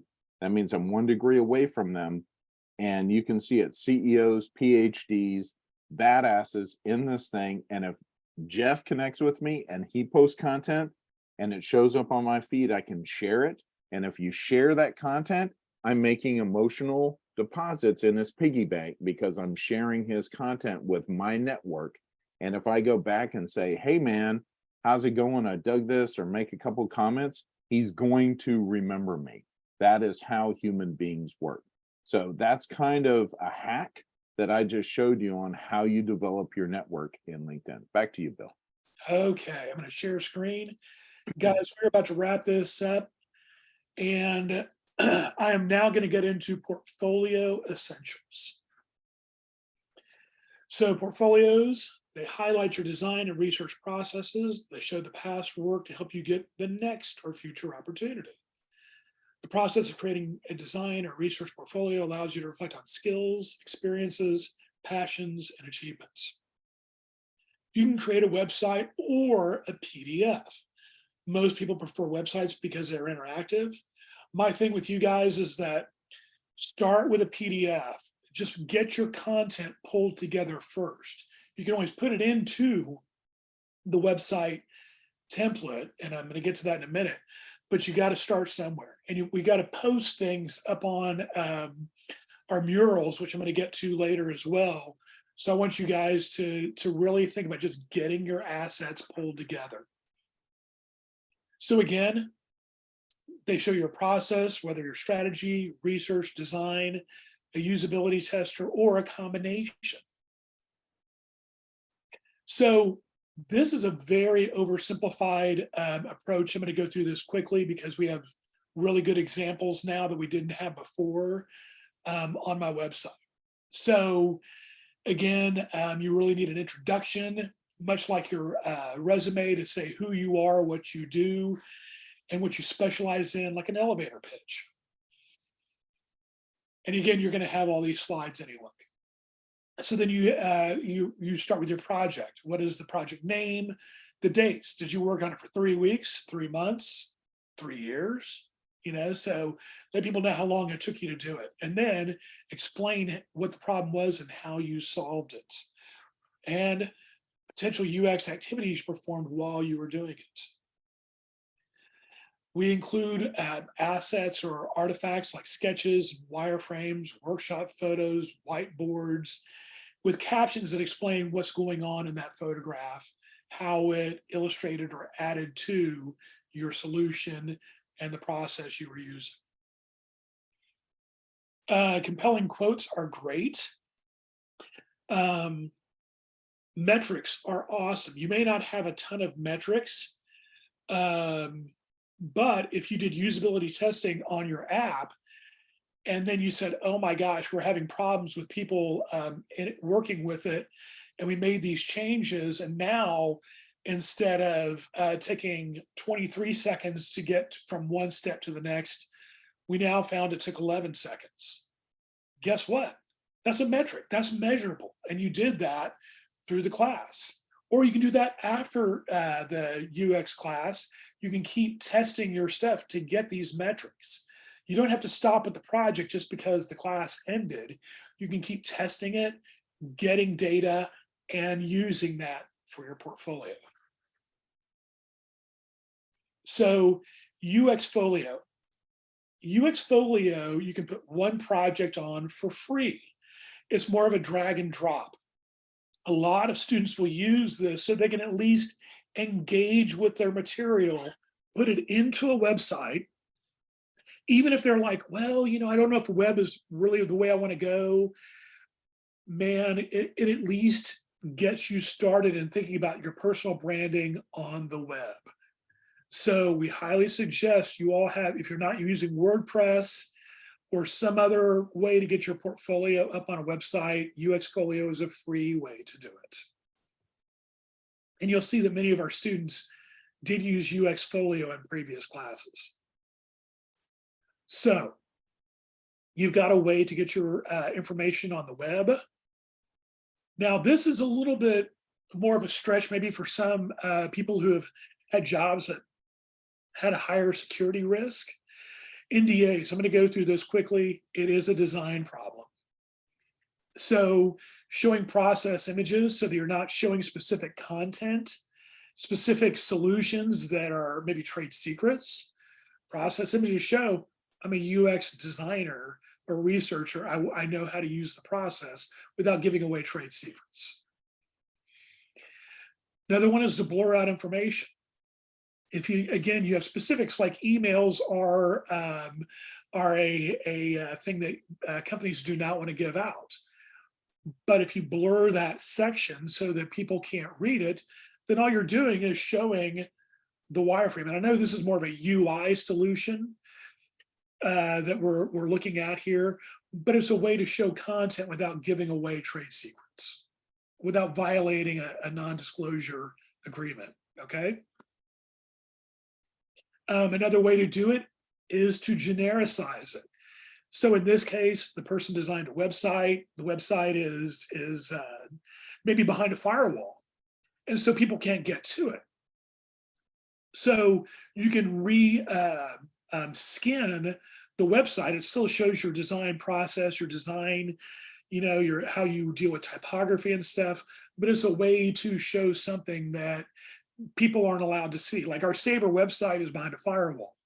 So Jay can't show off a lot of the work that he's done, but Jay could genericize it and do a different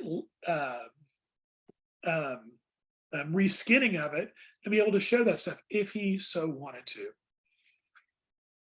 So stage 4 or tip 4 is staging photos. Jay actually had an exercise with this last summer where we got a bunch of people together to create a bunch of photography for our portfolios so that we were able to show that we engaged in UX activities. The challenge with being a teacher is that you're always up on stage. And you can't take a picture of yourself as you're giving the class. So we use this opportunity to stage photos so that we could have photos of ourselves actually engaging and we could just be in the moment. So staging photos is another way to demonstrate visually how you interact as a UX designer. Another tip, go beyond the project. So you'll find that many designers will put all the logos of all the companies they've been solutions for. Another way to do it is do a lot of blog posts, and that's what Brian's doing a ton of. Brian is blogging about different things that he's taught, different things that he's learned. That all goes on the internal Sabre website, so you guys don't have access to it. But blogging is a way to show your expertise. Maybe what you learned on your SMU school project. You can put that into a blog on medium.com. Medium.com is another place to find a lot of great UX articles and information. Another one is to do a side project to show similar skills. You may have only done this class one big project. What we can suggest is that you volunteer for not-for-profit agencies and companies that could use a UX designer or researcher's help to show that you have the skill sets. You help someone real, but you can do it. You can do more of that volunteering stuff that allows you to show more skills than just what you got inside the boot camp. And Jay has recommended people to friends of his who have done project work or hourly work, maybe 20 hours a week. I'm thinking about Nellie and so the ability to get a side gig that helps demonstrate your skills before you get that full-time job is another way to build your portfolio. Okay. For me personally, I think I said earlier, I taught a class, it was on UI design, but I used a lot of UX research skills in it. I didn't realize until Jay and Brian's boot camp, I was like, holy shit, I've been using UX and teaching for a while now. So I was pulling that stuff out of my classwork to put into my portfolio to say, I've been doing UX before I even know what UX was. So there's lots of ways to show your skill sets. So again, more reading.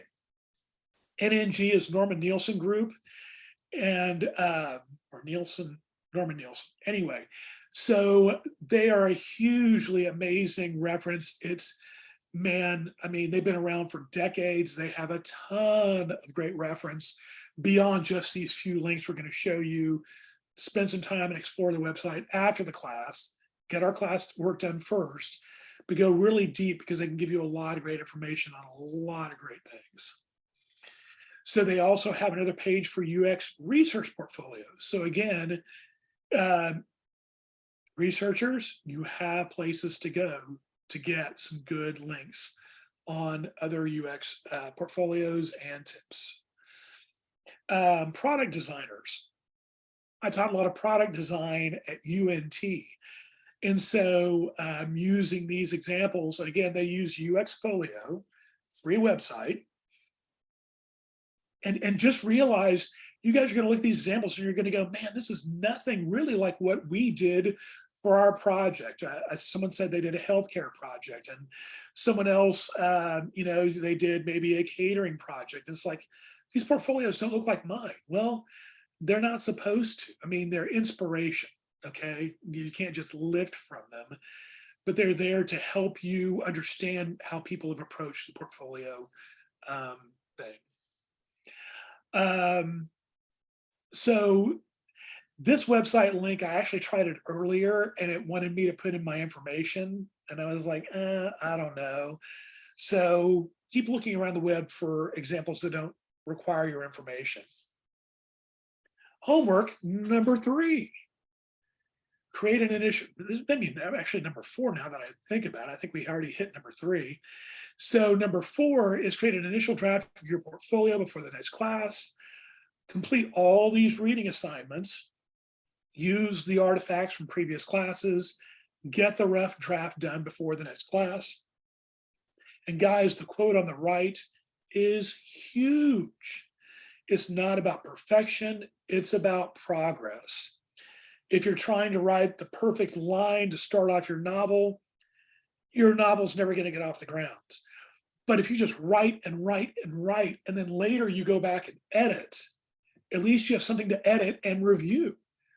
You guys got to get something down on paper or on our mural boards so that you can critique together as a group and really understand, what it is you have and what you may need to edit out. Okay? Jay, do you want to add anything to this? Yeah, keep going. Okay. I'll come back. We're almost done. Okay. Mm-hmm. So the summary, you have your personal branding worksheets that are in Canvas and files. I'm going to go ahead and pull that up, share my screen, and show you where that stuff is. You're going to update your resume. We have a template in the folder. I think it's the Kevin resume. We also might have Sean Sullivan's resume, and then I have other resumes that I can show you too.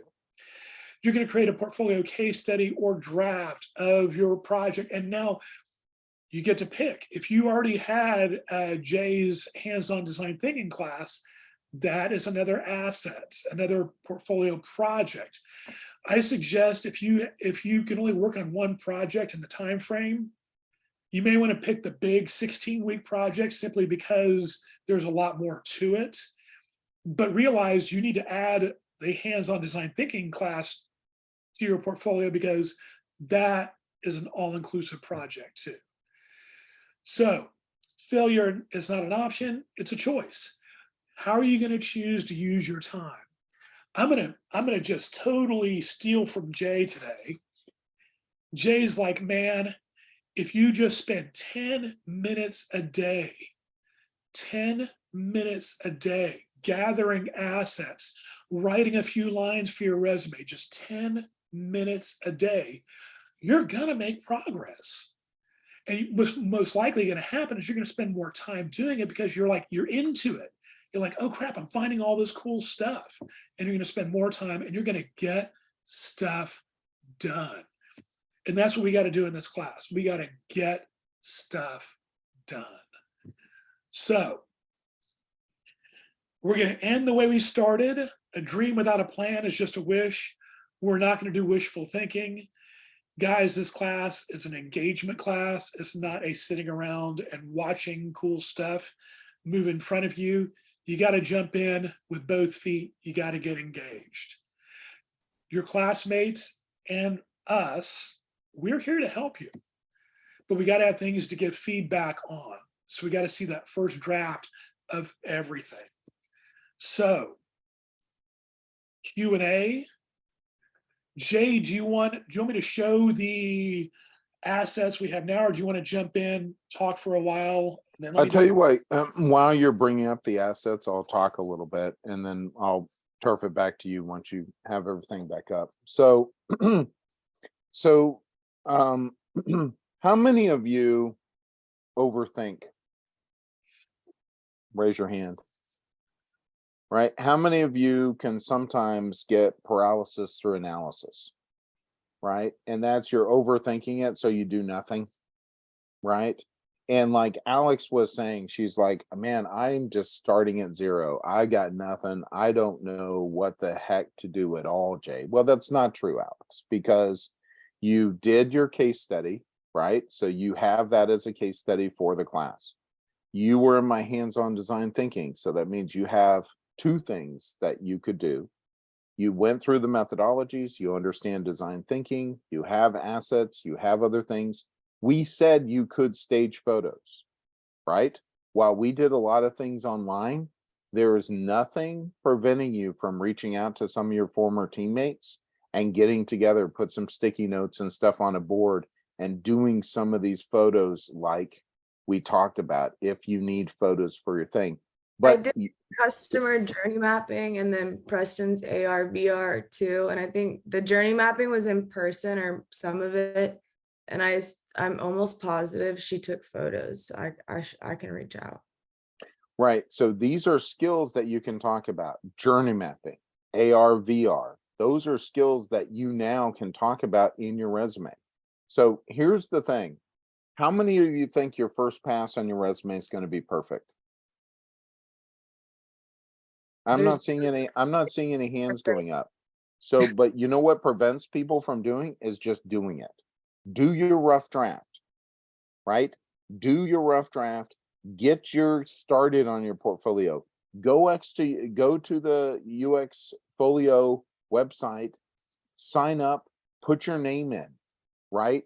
Play around with it. Just start putting some stuff in there. Having something is better than nothing. Now, here's something that we're going to talk a little bit more about. But this class, every time we do this class, is never the same. The more work that you guys put into this class, the better benefits you're going to get out of this class. When Brian's here next week, we'll talk a little bit more about that. But Brian, for those of you that know, he is going to be looking at y'all and saying, what kind of class are you? Who am I dealing with this in this thing? And if you're coming with resumes, if you're coming with something next week, that's going to make Brian happy. Just like, and Brian was the hiring manager for Bill, right? I mean, Bill is literally working for Brian. So you want to think of Brian as your hiring manager, and you want to think of me a little bit and Bill as your coach, right? Because if you can start to impress Brian by actually having something that can be edited, that's going to go a long way. So I don't want you all to get overcome with fear, have that writer's block thing where all you're seeing is a blank page and you don't know what to put down. Brian's giving you a template. It's in Canvas. Bill's going to show you that stuff. Just do something. And that hack that Bill talked about, my quote for this year is a little bit is a lot. For those of you that are taking notes, write that down. A little bit is a lot. If you read a little bit every day of a book that you want to know the knowledge of that book, over time, you can get a lot done. You'll finish that book over time. 10, 15 minutes a day, I don't care how busy you are, Alex can find 10 or 15 minutes. If I can find it in my chaotic anybody schedule, can find it. Anyone can. Right. And that a little bit is a lot. It took a while, like several weeks for me to completely finish, because it's like, I think it was like 10, 12, something like that, hours of audio, but it was worth it. That's right. This class is that. Every day you should find 10 or 15 minutes minimum and work on this. And what you're going to find out is you're going to find, oh, that 10 minutes turns into 15 minutes, turns into 20 minutes, and you've got something done. Is it going to be perfect? No, it doesn't matter. Just get something down, because you're going to get feedback from your peers. You're going to get other instructions and information from us. So just getting that website up, just getting something on there is going to help you have gaps and other things that you can then be called out by your peers, that we can talk about, that can go. If you show up with nothing, you haven't made any progress. On the resume, would it be more beneficial to like just focus on like the educational and like skill part as it relates to UX, and not get caught up on how to leverage, like, how skills, like, you know what I'm saying? Because that gets like, that's where I get kind of stuck. I'm gonna fear factor you into getting your resume done. Alex, you just gotten an interview on Monday of next week. You got to come up with some sort of resume. Okay. Just do it. tell You've you got an interview. I set you up with this interview. You don't want to let me down. You're going to come up with something, because No, something is better. You because you're can't show up with Jay just Shu, and nothing. everybody knows Jay Shu, and you don't want Jay Shu to have bad things to say about you. So come up with something for me. It doesn't have to be the best. It's a friendly interview. It's a friend of mine. It's cool, but you just get something. Give yourself that fear factor. It's like tax season. Nobody Okay. wants to do Give taxes. myself We all Monday. put it off, but you Not know what deadlines do? They help us GSD. They help us get stuff done. Well, And yeah. this class is They're a already worried. deadline every Okay. week. I'll tell you what, guys, thinking about time, some of you may need to get off at 9 o'clock. What I want to do is I want to go through all the links we've given you that give you some examples, and so that you know what's actually in the Canvas. And then Jay is going to finish off with his after hours. So I just want to make sure you know, we're going to go through everything you have for this class, and it's a lot. So I'm going to show you quickly. I'm going to share my screen.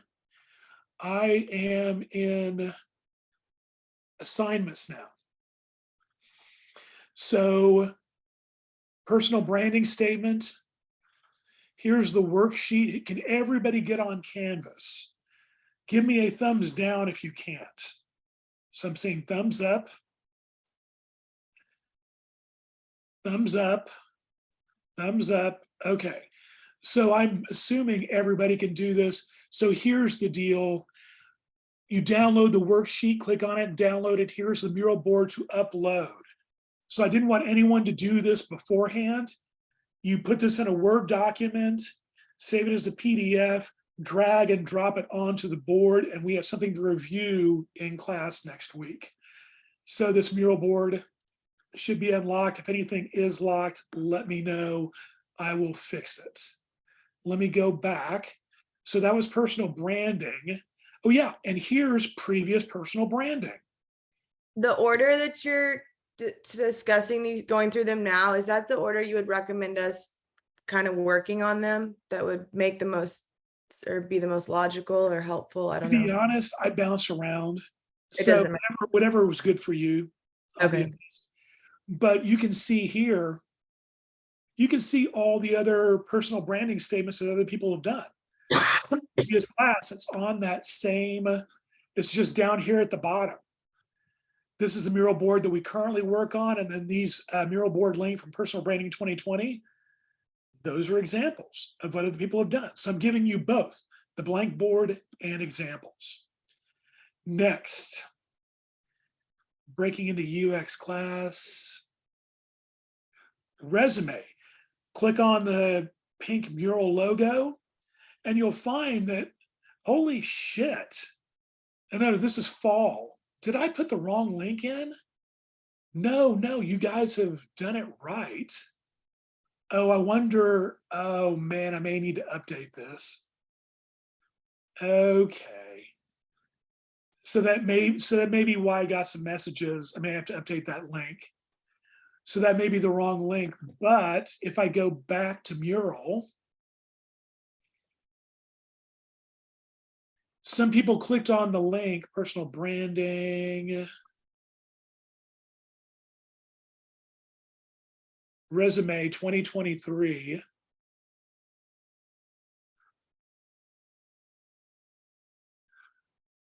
Oh man, a lot of you did this during class. This is excellent. So this is your first draft, it's your sloppy copy, but is it UX? Is it putting you towards a UX job, or is it just the resume you turned in?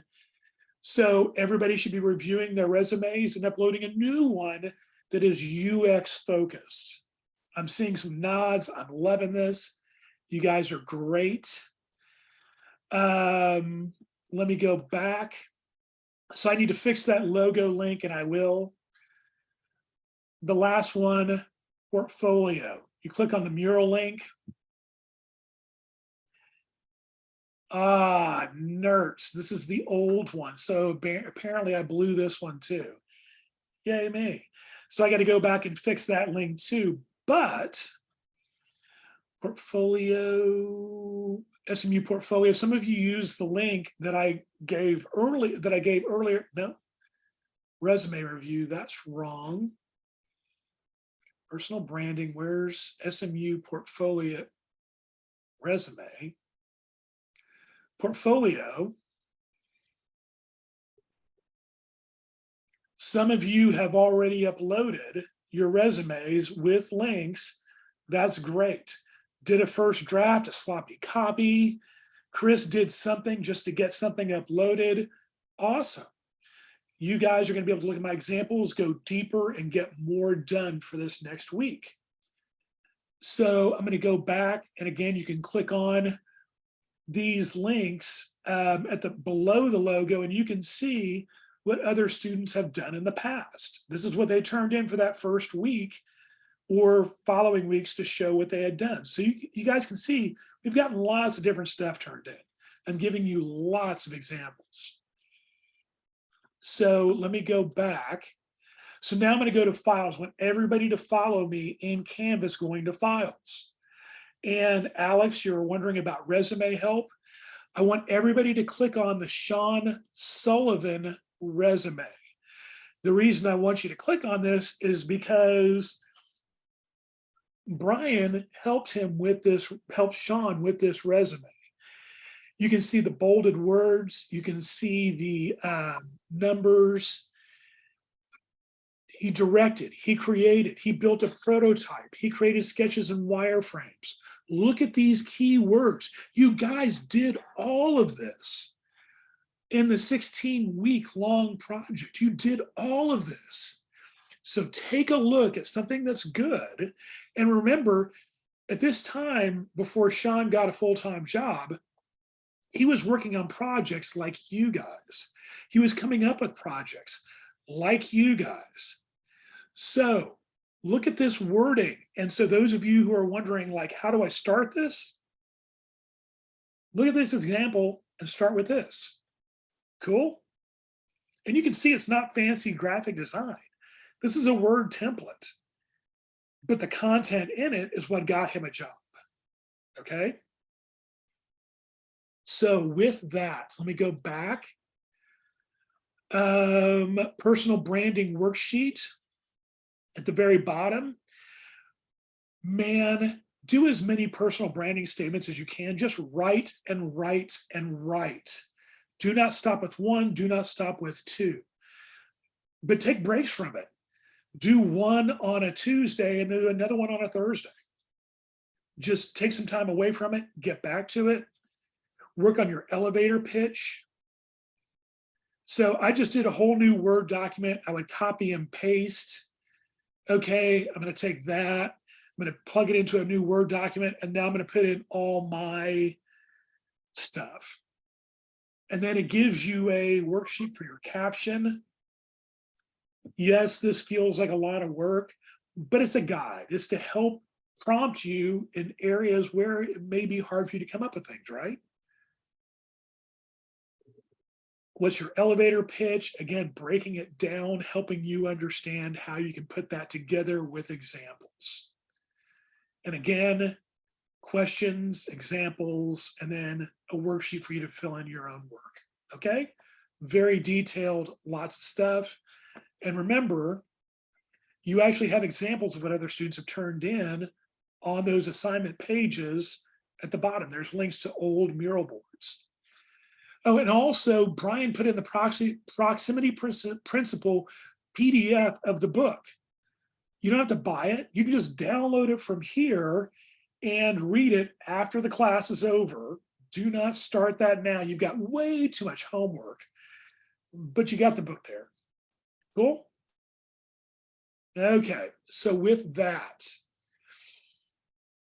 go back to assignments. Guys, we're going to use these same resume, personal branding, and portfolio links throughout the entire class. You're going to sit there, you're going to do your first draft, you're going to upload these, you're going to drag and drop PDFs or JPEGs of your resume portfolio images, whatever, onto the mural boards, and then you'll modify them. And each week, as you get feedback from your fellow students, and make them better. You should definitely have the UX Folio or some other website kind of link that you can link to before the end of week 3, because you want to have that example portfolio online and ready to go. So with that, I'm going to stop sharing. I went over that in about 7-8 minutes. So you guys should be able to see all the links, the assignments. I got to fix 2 links. If you don't see those by tomorrow morning, send me a nasty email and say, Bill, you let me down. But otherwise, I emailed those links earlier today. So Jay, So Shauna, did you have a question for Bill? It says that the create a portfolio week 1 is locked. yeah, that is to, I'll tell you what, while Jay's talking, I will fix those links. Okay. That's not what you meant. I thought you meant mural. I think so. We wouldn't do it before class. No, I'm going to fix things. I'm going to let Jay talk. I'm going to fix things. And Okay. boom, you guys are going to be set. Jay, do you want to take it over? Bill's Sure, practicing progress, not perfection. Ding, ding, ding. Thank you, Alex. So here's the deal is we've got about 10 minutes officially in class.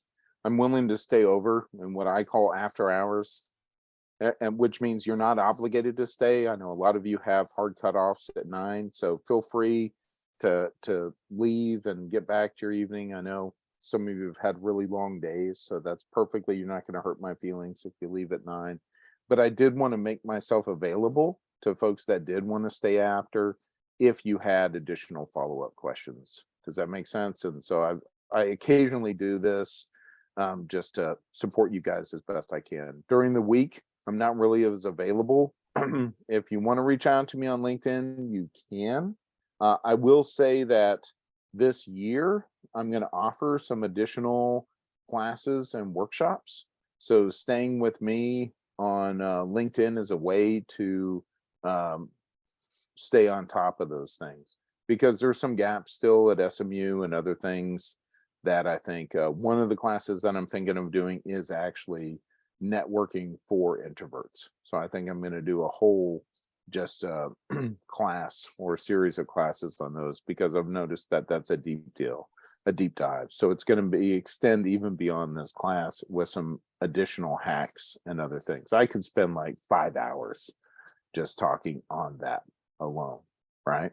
So anyway, so questions, what's going on in your mind right now? That's what we're here for now. So, Anne, did any of you write down any questions that you wanted to ask Bill or I? Alex. Where do I?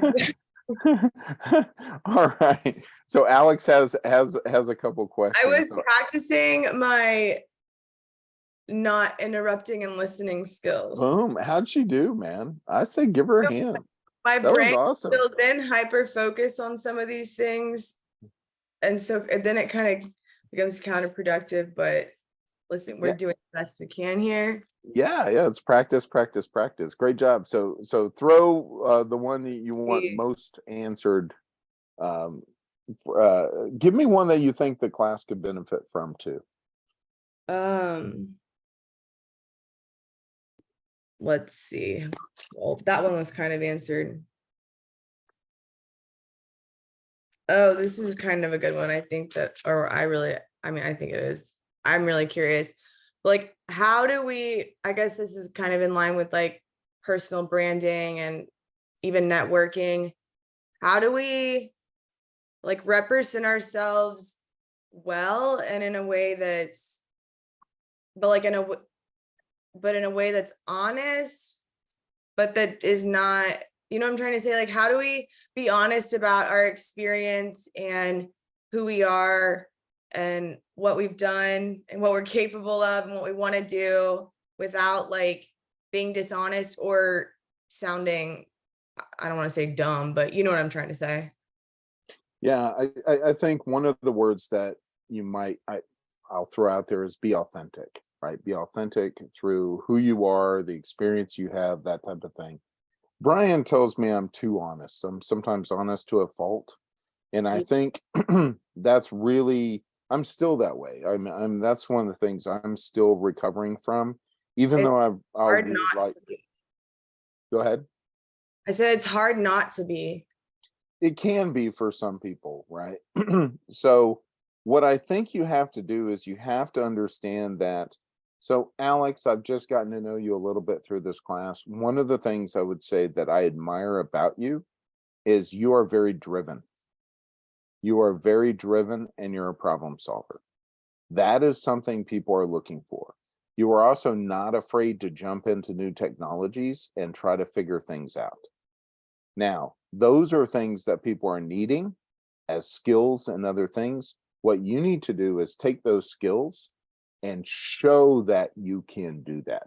How do you tell that story that shows that you develop those skills to go down that curiosity for like AR or VR? Does that make sense? Here's the things I've learned. Here's what I did. Here's how I do these things. So when you get in and you have, you've taken Preston's class and they say, well, what did you learn about AR? You have these things that you've learned that you can talk to, right? And tell some stories. Bill had said earlier about story stacks. We're going to talk a little bit more about story stacks in this class, but stories stacks are stories that you've either personally experienced, read from books, or heard from other people that you can recall at a moment's notice to make a point, right? And if y'all have been in my classes, which you have, you know I have stories. I have stories and stories upon stories upon stories that I could talk about regarding all sorts of different things. You want to have those in your back pocket. So when you go into interviews and somebody gives you a hardball question like, can you tell me experience in your past where something was really challenging? That was a really challenging experience and you had to overcome it. Right? Yeah, that kind of stuff. How do you know like when to get like how personal and like where to draw the line? Do you know what I mean? Yeah, well, err on the side of caution. I would say be a little bit more conservative. Yeah. Right? Because you never know. And I say, and you know how Alex, we talked about you're learning how to talk less and get to the point. That's what you want to do in interviews. You don't want to chew up all your time. What you want to do is give them a short story that makes the point and give them the bullet points to answer the question. If they want to follow up with you for additional details, they will. Right? And your resume and your portfolio should be the main points that you want to communicate to people about the work you've done and the skills you have. And then the interview is for them to follow up with you on some of those things that are interesting. And if I can follow up really fast, Sure. Alex, who might you work on these stories with? My group, maybe my group members, the people I worked with. These guys, yes. Yes, you guys should be practicing every week how you talk about your portfolio, how you talk about yourself, your networking, all this stuff. You're going to practice and they're going to go, yeah, Alex, that's great. And I wonder if you talk about this thing you told me before, but you didn't include, because I think that was awesome. So you guys are this is a work in progress. You're not going to get it down next week. It's not going to be, it's going to be good. It's going to be better, but it's not going to be perfect. It never really is perfect. Is it like, do people kind of get turned off if, obviously if someone like talks about themselves in kind of an arrogant way, I don't mean that, but like if it's disconnected from all emotion and just like, oh, this is what I can do and this is a project I've done and this is how we did it, and there's no like so what was my hack? I'm going to interrupt you, Alex. What was my hack I told you that extroverts do that introverts don't do? the small talk that right. extroverts treat interaction extroverts treat all interactions the same way. I There's- believe that you're going to like me and it's going to be a warm conversation. It Yeah. doesn't always turn out that way, but that's how extroverts approach almost every single person. Yeah. Introverts approach it 2 different ways. I don't know you, right? So I'm going to role play here with Jane. Hi, Jane. Are you willing to play a little bit? Okay. Sure. So I'm going to do a cold intro here. Hi, Jane. Hi, how are you? I'm good. Oh, good. Okay. Okay, wait. So am I I need being to have questions already thought up in my brain. That's how I usually roll. So, so what I'm playing is an introvert, mhm. and what I'm giving is stock answers. How are you? I'm good. Right? Introverts Right. are uncomfortable talking, so they're going to answer the question. And so if you ask questions that can be one word or yes or no, they're going to say, it's cold outside. Yes. So where does the Right. conversation going? Where an extrovert's going to go, Jane, hey, how you doing today? Right. And you go, okay, great. And I go, yeah, this is the most amazing conference. What was the best thing you learned in the last talk we're in? Right? You see what I'm saying? Is I've opened it up. I've gone beyond small talk. I'm now talking about, what do I know about introverts? Many of them love knowledge. They love to take something away, or they love to do that. So if I can get an introvert talking, then they feel comfortable. But I approach every single conversation as a warm conversation. Right? And I know we're at 9. So we didn't necessarily Alex, I'll stay on later and go through all your questions if you want. Okay. So just to let you know. So does anybody else have some burning questions on tonight's class or something that you want to get before you take off? Because I don't want anybody going, oh, I didn't get a chance. Yes, Shauna. Okay, so I have lots of stuff in my resume that I can say that I've done, but I don't really Sure. have a lot of numbers. What's a better Sure. way, what another way to quantify or tell your impact? Yeah, I mean, you said it. If you don't have a number to say it, how did this impact it? Right? Did this increase sales? Did this decrease sales? Did this increase engagement? Did it decrease engagement? Did it create a positive experience for these people? Okay. Right? So if you don't have raw numbers, that's something you can do. Like on this internal website I worked on at Sabre, we have lousy metrics. Yeah. The software itself gives us about 0 metrics. So all I can say is I increased visibility, blah, blah, blah, blah, blah. Does that make sense to our entire company? Blah, but I have no metrics. Even if I wanted the metrics, there are none. And Shauna, just so you know, I was in advertising for 20 years. Man, we never got feedback on anything. Yeah. So it might be the number of campaigns I created over a period of time. It might be the amount of time that I shortened to get jobs done. Don't focus on, if you don't have numbers, don't kill yourself over it. Mm-hmm. You might look at this project you did for the 16-week project and go, well, I did 15 pencil sketches of user interfaces. I did 3 rounds of revisions, and then I worked on 4 Figma prototypes. Those are numbers. They're not saying I increased, sales or anything, but they're a way to communicate. I do volume, I add value. Okay. So don't get caught up in like, I have to prove something to you. I don't have those numbers either. And I've been doing this for decades. Yeah. So, Sometimes it's not my stuff to, tell. but don't let that slow you Yeah. down. Remember, look at Sean's example, Sean Sullivan's example. He couldn't really, sometimes he was able to get metrics, sometimes he wasn't. It was more like the volume of work that he did. That's not bad either. Mhm. Yeah. Okay. Good question. I went through it myself. All right. So anyone else have a burning question that you can't leave tonight before you get to ask Bill or myself? Yes, I Bill, wanna you jump in have a one more burning thing. question. I want to jump in one more thing. Guys, a lot of you have side skills, and I'm going to focus on Jane because I think you're in hospitality. Just like Jay.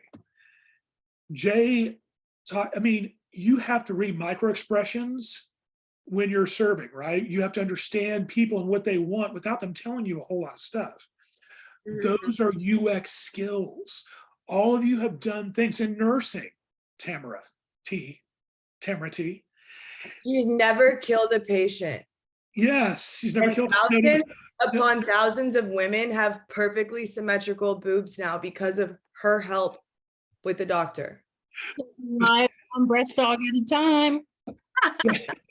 But the thing though is that you've done a lot of customer service in nursing, Tamara. You've helped emotionally, most likely. I mean, I don't know your job really well, but the point is you guys all have these UX skills that are built into your jobs that you don't really think about, but you have it. And so you got to pull that stuff out of your previous jobs to help you with this class, with your resumes, okay? You all have these skill sets, you've shown them.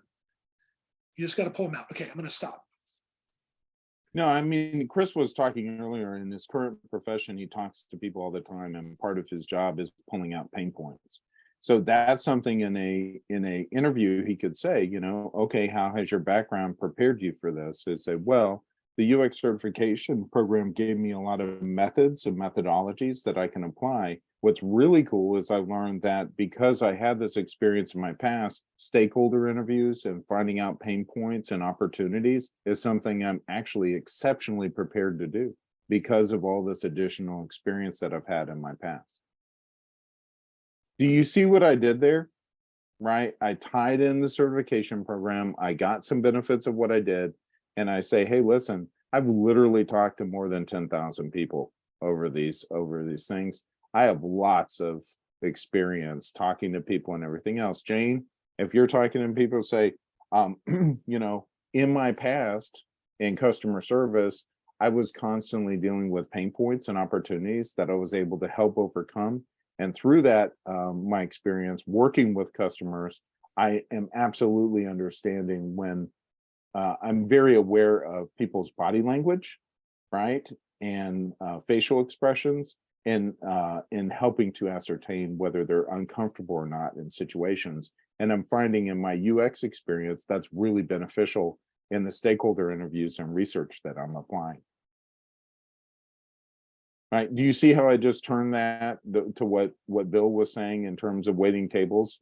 That I have lots of experience observing people and observation. And I found out that ethnographic studies and observation is a key UX skill that I have lots and lots of experience with.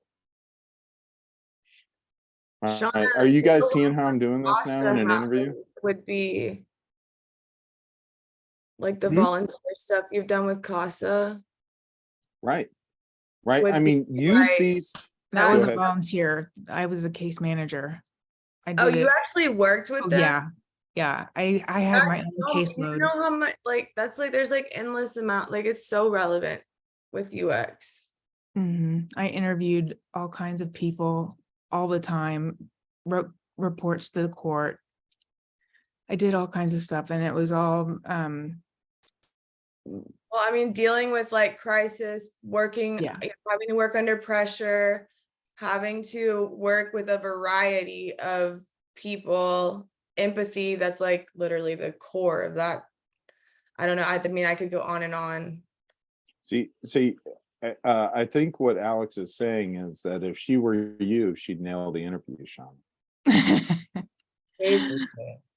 Yeah, because, but Alex is seeing how your experience knowing you can turn that around and use it, right, in interviews, portfolio, all that stuff. See, Alex, you're getting it. Is this helping people, right? And do you see why we want to do the peer stuff?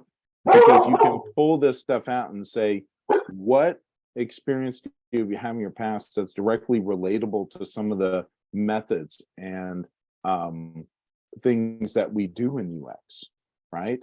How do you do Talking, stuff go that's ahead. not really work though? What do Like you a mean lot it's of, not really work?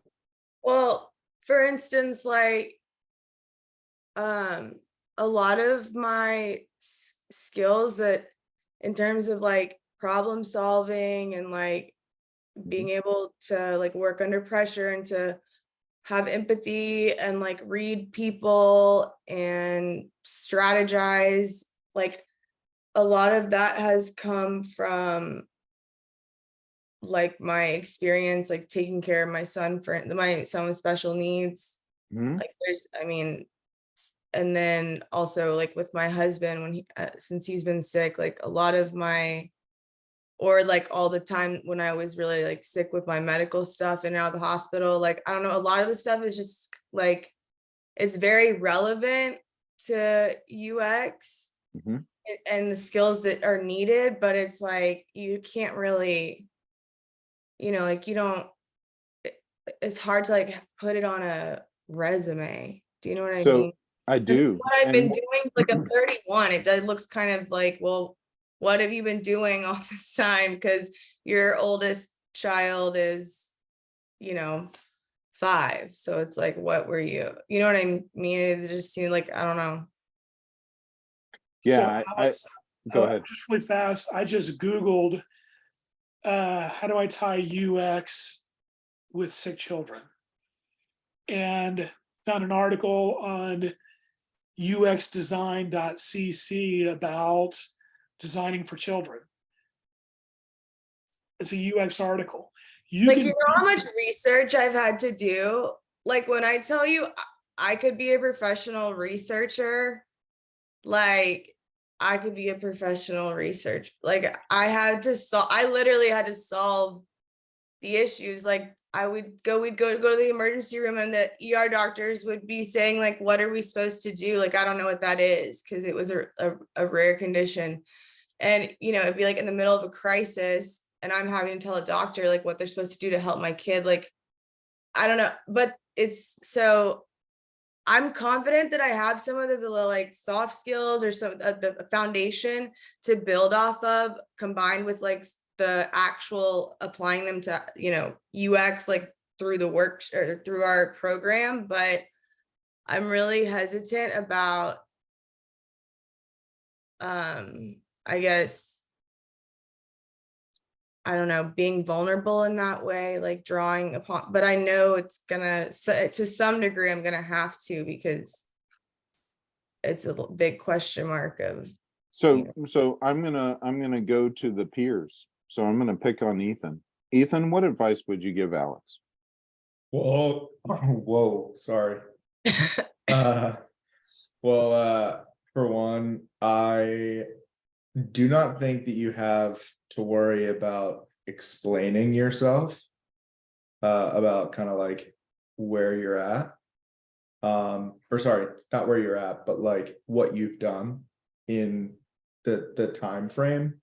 But to Bill's point, you know, there's a lot of stuff that you can show your recognition through this course that like I've got words to describe the thinking that I've done for the last 15 years now versus I just learned all this stuff 5 months ago, you know? So I think it's more about the design thinking, like Jay and Bill and every single one of our instructors have kind of taught us like that it's almost exclusively about design thinking, right, rather than the end result or the product.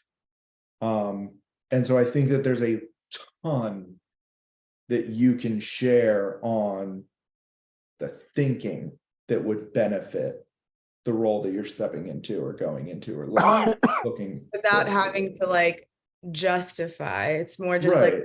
these are I've had life experience that's given me Exactly. X, Y, and Z skill, and then like being able to confidently speak to it and show it within my portfolio. That's a really good, Yeah. that was amazing feedback. Thank you. And I think too, I mean, this is one of the things that I've worried about a lot too. It's not having, you know, I go and I look at some of those portfolio examples that you linked earlier, Bill, and I'm like, oh my God, I don't have pages and pages and pages of case studies and examples here. Definitely one of the things that I worry about, but I think the roles that we're going to be applying for, we fit that mold Yeah. fairly well. You know, like very rarely will there be someone applying for a role that we're applying for that has 40 things on their portfolio. And if they do, that's okay too, you know, because the vast majority of people that we're up against are in very similar positions to us. So I think it's about like lowering the expectations and then kind of becoming creative with how we approach those conversations. So one of my 2 cents is I want you all to take out the words "I can't." I want you to take that that out of your vocabulary, and I want you to do design thinking, just like Ethan said, and say, how might I, or how might we, right? So if you've got a big problem, you're like, how might I use my past experience and research to show that I have this as a skill, right? That can be applied for the position that I'm going for, right? I have researched medical journals, and in dealing, I have extensive experience dealing with disabilities and the medical community. I've had opportunities to work with doctors and physicians in helping to diagnose rare conditions. And in these experiences, I've had opportunities to do a lot of research and blah, blah. You see where I'm going with that, Alex? So Yeah. that's something you can talk to, and you can say, hey, listen, I know a lot about disabilities because you do, right? And through those, you are very mindful about designing for people with disabilities. I bet you've been to a lot of horrible websites. Oh Right. yeah, I don't even, anything that's not like within like an actual like case study, like published, like I don't even. Right. So anyways, I want to make sure other folks, Michelle, Oz, Maggie, Sarah, do you guys, is this helpful to hear the feedback from? Yeah, Maggie, what advice would you also give to Alex in terms of how she can prep herself for this class? I don't know. When I usually like go for interviews, I have to like think of like what my strengths are, kind of like we were saying. So I think if you just like see those things like as strengths, then it's easier to speak to them. So like maybe the things like motherhood's a huge strength. So just kind of like, I don't know, just kind of make it positive and find the benefits in it. And then if you're thinking like that, it'll be easy to like speak like that. Yeah. Oh, when you're like, oh, I'm nervous, because that's the way I have to do, because I'm not good at speaking quickly without having like ruminated on it. So Yeah, but when you've had time to like think, like you can say things in such like a concise yet like impactful way. Like that's one of the things like I love about you is like your ability to just think before you speak, because like that's hard. And two, like it's like actually stuff that matters, you know what I'm saying? Like it's not a bunch of fluffy garbage with some good shit in between, like sometimes mine can be, because I can't find. So that's it, man. You just said it. Don't make your resume fluffy garbage full of shit. right? And don't make your portfolio fluffy garbage full of shit. Make it meaningful, make it impactful. And those are the things that are going to resonate with people that you're trying to apply for. Alex, you're going to wind up in the job that you're supposed to be in. And if you don't get a job, it's because it's not a good fit for you. And when you do land a job, they're going to love having a person just like you working for them. Well, thank you.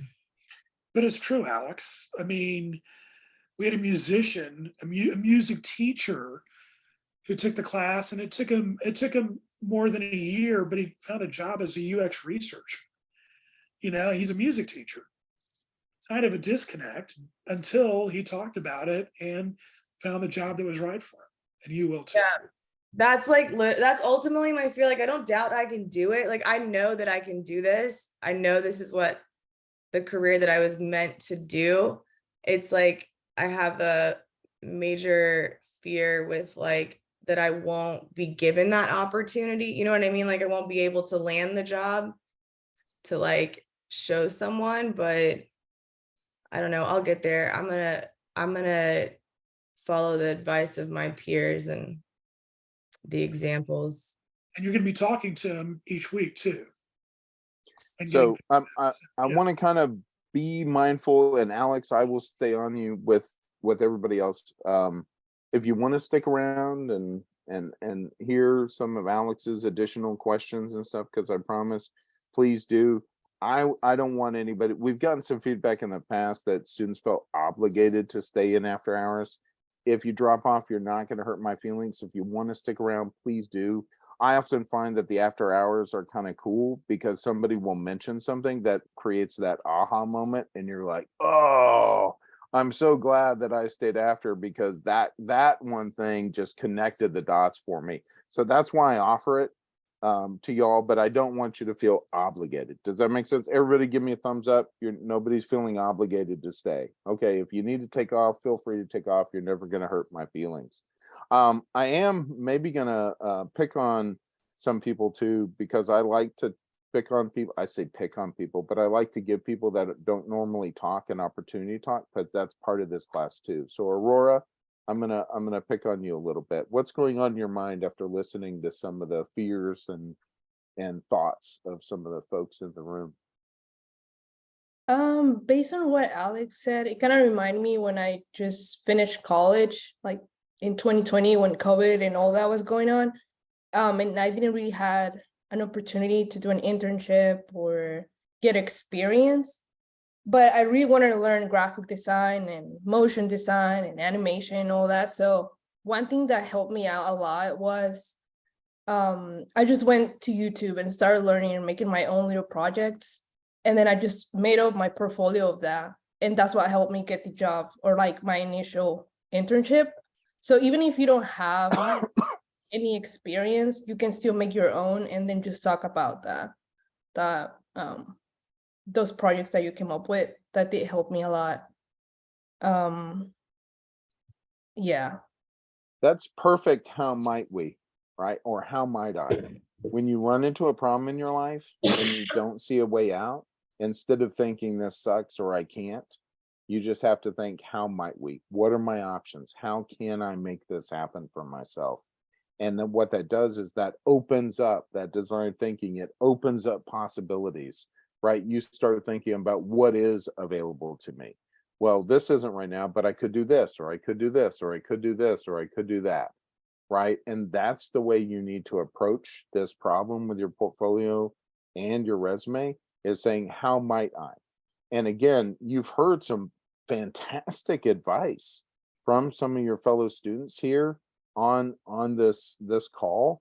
I mean, you've got, it's not just Bill, myself, and Brian that have really great advice. You've got a really good peer group of smart, dedicated people that want to help and want to get help from you. And that's that part of that deposits and withdrawals, right? In your piggy bank, as you help each other, you're going to be making connections and deposits and withdrawals. The truth is, some of you may wind up somewhere and get a job, and Aurora, you may say, oh my gosh, we need an out of the box creative person who's not afraid to say what's on her mind. Alex would be perfect, right, for this position. So you might go, I know exactly the person we need for this, right, to be able to do it. And then Alex would come in and go, and they're like, you were right, Aurora. She's exactly like none of us, right? And so if you want an out of the box person who's going to do things differently, I think Alex is one of those people, right?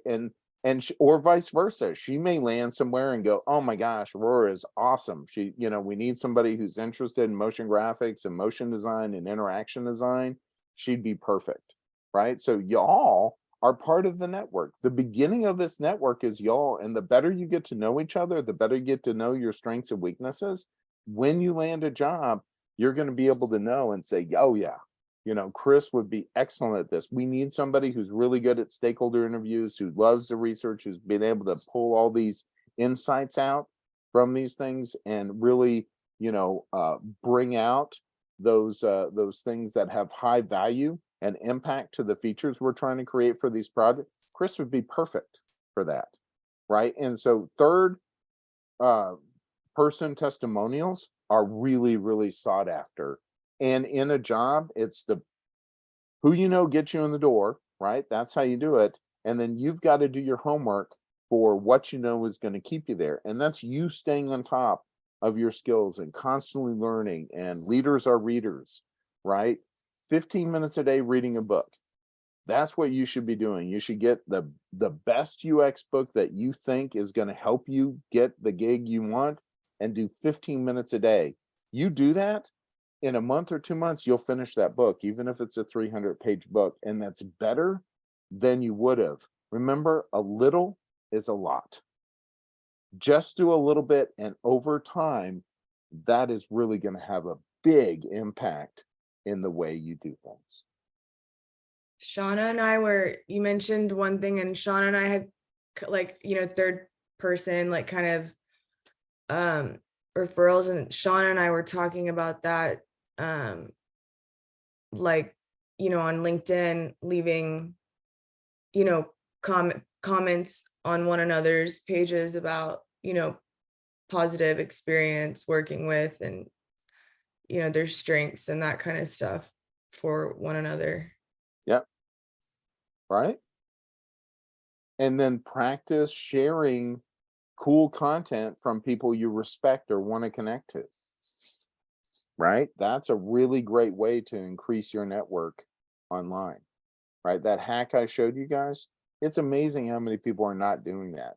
But I can't tell you how many badasses I'm now connected to because I've done that. And they know my name. When I go to concerts, they go, Jay Shu, I know you. We've never met in person, but we've been back and forth on LinkedIn for forever. And it's crazy. I mean, I've had CEOs come up to me and go, Jay, love your post or love your thoughts and blah, blah, blah, blah, blah. People pay attention. Remember, most people are lurkers, right? They notice things and they pay attention to things, right? And you never know who's watching, right? And you never know who's paying attention. And so these things that we're giving you, the emotional piggy bank, who gets you in the door, how to network, your personal branding, all these things that are evolving. My brand changes from year to year to year, right? Or from decade to decade now that I've been around a while. My brand is a lot of different things to a lot of people. Some people think, oh, Jay Shu's the creative guy who draws those pictures. Or other people think, oh, Jay Shu's the workshop guy, right? Or Jay Shu's this guy. So I have a lot of different things that people think about me. That's okay. It creates a lot of different opportunities for me, depending. Yeah. Okay. Alex, what other questions do you have? Burning questions? Because I know you had some sticky notes.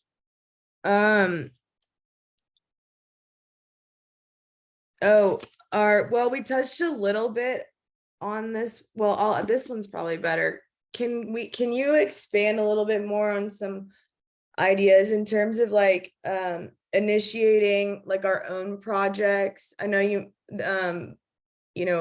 volunteer organizations was mentioned, or I asked in the chat, but I don't think it was seen. Are internships a common thing within UX to get more experience and build our portfolio, or is that not really a? So what do you think my answer is going to be? What's the best answer to any question? Well, you have like a handful of best answers. Yes. I am not Depends. research. depends. Yes, and it depends. There you go. Yes. So it depends. And yes, and right. It depends because there are always different opportunities for different organizations depending on their different needs, right? And so what happens is there may be nonprofits that really want somebody to have zero UX support and help that need somebody to help them. What I would do is I would be very strategic about what you think you want on your portfolio and try to find people that would match something that you feel would help you get a position. So for instance, Chris has a background in psychology, okay, and counseling. There's a huge need for that right now. Like teenage girls, there's like not enough resources for teenage girls right now because we're going through a huge depression thing right now in our country, okay? So how might we develop an app for finding local resources? Wait, that was their app, right? Right. So that was called Medic Buddy. That would be Medic Buddy 2.0. Right, but medical versus mental health is a big issue. You have shootings and other things, It was and a lot. focused on mental health, but yeah. Yeah, right. So the idea is, talk to that, find additional other things, find resources, find other things, and reach out to these companies and say, hey, listen, this is something I'm interested in. Here's a project I did. Is this something that you guys feel I might be able to work with you or volunteer my time to support any initiatives that you might find? And you never know, they may say, oh my gosh, this is amazing, right? Lizzie Neal, who worked on her project, she was able to get an internship with a company that paid her for like 6 months to do motion graphics and other things, right? And they did it. And so she was contract work, and she's been contract working. So has she landed her first big UX job? No. But has she volunteered at conferences? Has she worked at 3 or 4 other places getting experience? Yes. So the biggest part of it, Alex, is network. Because the more people you network with, the more people you tell what you're interested and passionate about and the skills that you can bring to the table, somebody is going to say, yeah, that's awesome. Let's figure out what we can do. That might be an internship. It might be volunteer. It might be something you make up and then just do research on and put as an additional case study that you do, right? And then you go out and talk to people and you say, hey, listen, I'm working on this idea for an app. Could I, would you be willing to, as a case study, to do this? You probably know other moms who have kids with disabilities, right? You have other networks and other people like that. So those are the things. Find that low-hanging fruit with the experience you have and try to say, how might I use this for a case study? How might I find an opportunity or an internship? How might I parlay this into something that can help get me experience? Right? Your question is, how might I get more relevant job experience that is going to help me get the job? That should be your number one thing. And as you start thinking out of the box, you're going to find these opportunities and talk to these people and find these people. But what I said earlier is go to places where other UX people hang out, because they're going to know those jobs that are hiring for those people. They're going to know some of those other clients and those things. I'm going to Access U conference in May. Conferences is great. As an extrovert, you're going to meet tons of people. And you know what you need to do? Connect with LinkedIn to as many people as possible. Well, Elisa goes, and then obviously her sister's like a big in there. So You know, you just gave me an idea for another class. But How to work conferences. yeah, I'm a little, well, actually, I'm excited. I'm just excited to be around like adults. That's why I hated this stupid Zoom classes, because I'm like, I've been in a house taking care of children and like, you know, a sick adult for like years now, and being in person was like, Sean and I were talking about this, was like so nice, just being around other adults, because as an extrovert, like that's where I refuel my tank, you know what I mean? So I'm excited, but honestly, like Shauna and Chris, I'm kind of curious, are y'all hoping to like kind of bridge the gap? Like, are you wanting to marry and bring into UX like your past with like social work, or you know, being case social work and you know, counseling? I personally think it'd be really cool. I've actually been, I haven't gotten a chance to study it too much yet, but I've been playing around with the idea of like mental health and wearable technology. And I, Yes. you know, it's, yeah, I think that's really, really cool. I've been doing a lot for, even in my own family, there's a lot of mental health going on, a lot of ADHD as well. So I've been doing a lot of studying on ADHD, and I think being able to bring that kind of stuff into my work would be really awesome. But also those, I've been trying to look into it more as far as like places where that might be applicable, just because it feels like there is not advertised as much those kinds of jobs like behavioral health and tech and UX design and research for these kind of places that do marry those two subjects. So if anybody has any ideas, that would be awesome too.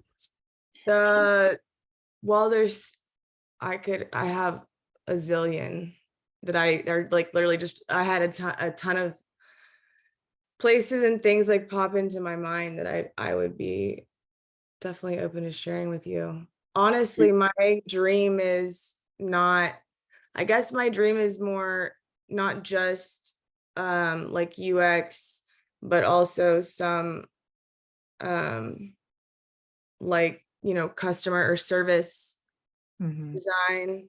Like in my perfect world, I get to be doing like the advocacy stuff that I love so much, and combine that with like, you know, UX. I want to like actually make a difference. I don't want to, I mean, it's not to knock people that are making bank apps better, but like, I will not do something unless it's something that I feel passionately about. Not because I don't want to, but like my brain literally is so, like my ADHD in certain areas is so bad that like it actually would be classified as like a cognitive, like being disabled.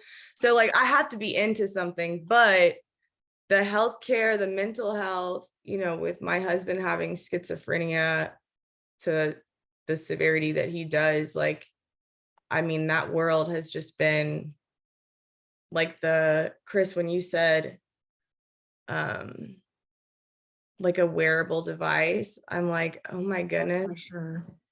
Like so many things came to mind, or an application. I was literally just telling the caseworker at the Dallas County like mental health services place where you go for, you know, Like Metro Care? Yes, Metro Care. I was literally just talking to the caseworker about like, this is the most, this is like, who the fuck decided this is how this like process should go? And how the hell, like, I was like, y'all need some kind of application, or this So is terrible. I work at the exact same organization, but in Collin County. So I know exactly what you're talking about and like all the Well, issues that Denton happen. County nearly killed my husband, like literally killed my husband. Had I not been able to recognize what was happening, he was like, it was a just in time kind of thing when we got to the hospital from like irresponsible prescribing of medication. What happened? But no, there's so much that needs to be done. That, and then within like have hospitals, especially children, like there's this, I don't know, it's just the whole thing, the whole experience, there's so much that can be different. Mhm.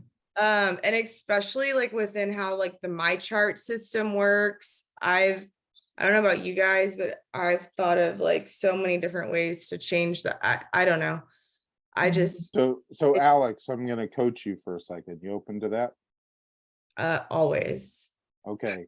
So you asked Krista a question and you asked Shauna a question. And then I And kept you talking. didn't, and you kept talking. So you didn't give Shauna, and Shauna is an introvert and she's over here going like this. I know she's like Right. crawling. And so what you That's gonna why have? I hate Zoom, because like I don't have those cues. Yeah, I know. Yeah, It's but so frustrating.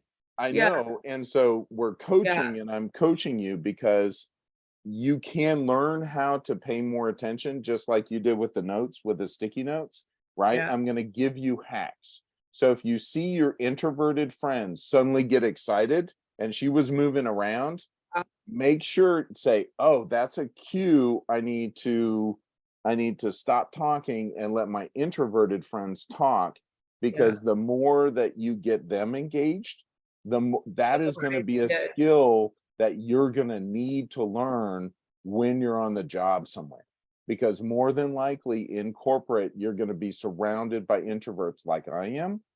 And I even have to tell myself to shut up more. I mean, that's my thing too. Extroverts, we love talking. And if people get us, we talk. So let's let Shauna talk, because you asked her, but I want to coach, but just also say I struggle with it too. And that's how I know, right? So Shauna, what's going on in your brain? I almost forgot the question, but I think I remember that, going back, like my friends and like my husband, they all say that I should take some of this stuff off my resume from like the advocacy days. But you know what? That was like almost 10 years of my life that I really worked with people, and I talked to people, and I worked with the vulnerable population. And it's an experience I'll never have again, but I will never ever be able to, I don't know what I'm trying to say, but I should still use that in this UX portfolio and the personal branding story. I just don't know how to exactly do it without it sounding like I'm just trying to make it fit. So that's the thing, is Alex can probably help you, because as you talk through skills, Alex can say, you can use it this way, or you can use it this way, and you can use it this way. And you'll go, yes. So what you don't want to do is you don't want to say, I'm a graphic artist pretending to be a UX, or I'm a caseworker pretending to be a UX person. You're saying, I am a UX person with this background, and it has helped me become an amazing UX person because I have this experience in my background, right? At the core of design thinking is empathy. Man, can I tell you about empathy, because I have 10 years experience working with users on a particular thing. What you're doing is you're changing the way you talk about your experience and using UX terms. Okay. Does that make sense? So you notice how I said I had users that I talked to, right? I was doing ethnographic research. I was doing, you talk through all the things you've learned in this class and replace those terms with UX terms, and then talk to resources, talk to the books you've read, talk to this. I know from Nelson Norman Group, these are the things that you would do in these cases. And that helps validate the education and the knowledge that you've attained in relation to your experience that you're talking about, right? So you want to mash those things together. You want to take those books, take the knowledge we've had in this class, and when you're telling stories, drop little nuggets. Like, Alex can say, yes, in Don Norman's book, the most recent version, which talks about this, I learned that you can apply AI in these ways, or this is something that's going to be useful in the future. I have an interest in this. This isn't something, and that's how I think I would be a differentiator if you hired me, because I'm always looking to the future. I'm always bringing ideas, and I have this experience in my past of which I've done deep research to the point that I've actually consulted with doctors in particular situations, and they're going to go, wow. Right? I mean, so that's the type of stuff that you can play on as you're trying to do it. Aurora, what's going on in your mind? Since you're still here, I want to give you a chance to talk a little bit. Thank you. I had a quick question. If I have some branding stuff and motion design, motion animation, all that stuff, how can I combine it with my now UX portfolio? Interaction design. Interaction design is a huge component in which it's the study of how do objects and screens move from device to device. That plays incredibly nicely into animation and motion graphics. Right? Okay. And flows, right? Your phone, right? If you have your phone and you're going up, right? That's an interaction. Did you see the animation? It's looking at y'all's faces and not mine. But when you're using your phone and you go up like this, it has those type of things going on, right? And so all these things now open up. It's hard to see because it's blown out, but you guys, you see it all the time, right? When you're scrolling from screen to screen to screen, all these things kind of come into play. So interaction design is absolutely applicable. So for some of the projects that I already have on my portfolio, do I just keep? Yeah, come up with a prototype that allows you to do some interaction design. Okay. I was gonna say something. Oh, sorry, Shauna. One of the things that we haven't really had the time to cover is like the psychology behind design and how we design things, and all those things that you did in the past works for that, you know? So you can talk about that all day too. I didn't think she realized you were talking to her. So, but yeah, so she left. Well, we are getting, I think it is, we're 45 minutes past. So it's been a long day for me too. So I'm gonna try to get some Z's. Do you guys feel good about today's class? Yeah. Yeah, Shauna, I think we should maybe think about like collaborating on something. Sure. Like a project. I feel like we have a lot of I would love to help with and then I feel like we also have a lot of like desires to, in terms of, you know. Yeah. All right, so Alex, I'm going to give you an additional homework assignment. I am going to have you practice being more a facilitator than a talker. I want you to develop that mindset. So your job whenever you're talking to people is to get good information out of them. So you do less talking and help pull information out of people. And that's what facilitators do. That is a UX job. It's a hat that I can wear well, only because I've had to, you know, so I'll like, I need to think of a way for it to be more intuitive, you know? Yes. Whenever you're in a job, what you should probably do is think, I need to wear the facilitator hat, which is all about listening and pulling information out of people. Because then if you have that mindset, you're going to be less compelled to talk. Because your job is now to listen and get information out of other people that you can use to help solve problems. So you're doing it with intention and you're doing it with purpose, and you'll be engaged because you're trying to get good information to help you solve problems, right? But what's happening is you're listening so that you can capture the insights from people. And I actually believe that if you're engaged in the topic and you're curious, which I know you really are, so that's just a skill to practice. And what I think is going to happen is it's going to be a big flip for you. So instead of people feeling like you're talking so much and they can never get a word in, it's going to be like, oh my gosh, Alex is an amazing listener and she's so great at capturing all of this fantastic information. right? My And so- husband will love this assignment. We'll practice. I don't know who this Jay Shu is guy, but like, can you tell him thank you? All right, my friend. Well, hey, try to get some sleep yourself. You're doing great, Alex. I just want you to know I'm really impressed with you. I know you're overcoming a lot of challenges and you're sticking to it, and you are gonna figure this out. I'm 100,000% sure that you are eventually gonna land the job that's perfect for you. I think it's gonna take a while, to be quite honest, before you land that perfect job. But I think when you do, you're gonna rock it. It's gonna be like a rocket into space. That.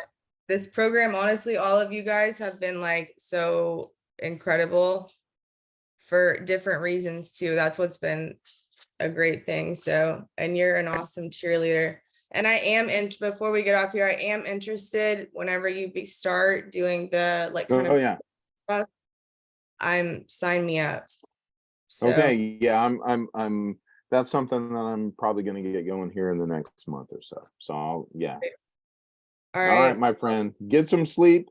Take care of yourself, okay? I'll try. All right. Family first and then me when there's time. All right. I'll talk to you later. Good Bye. night.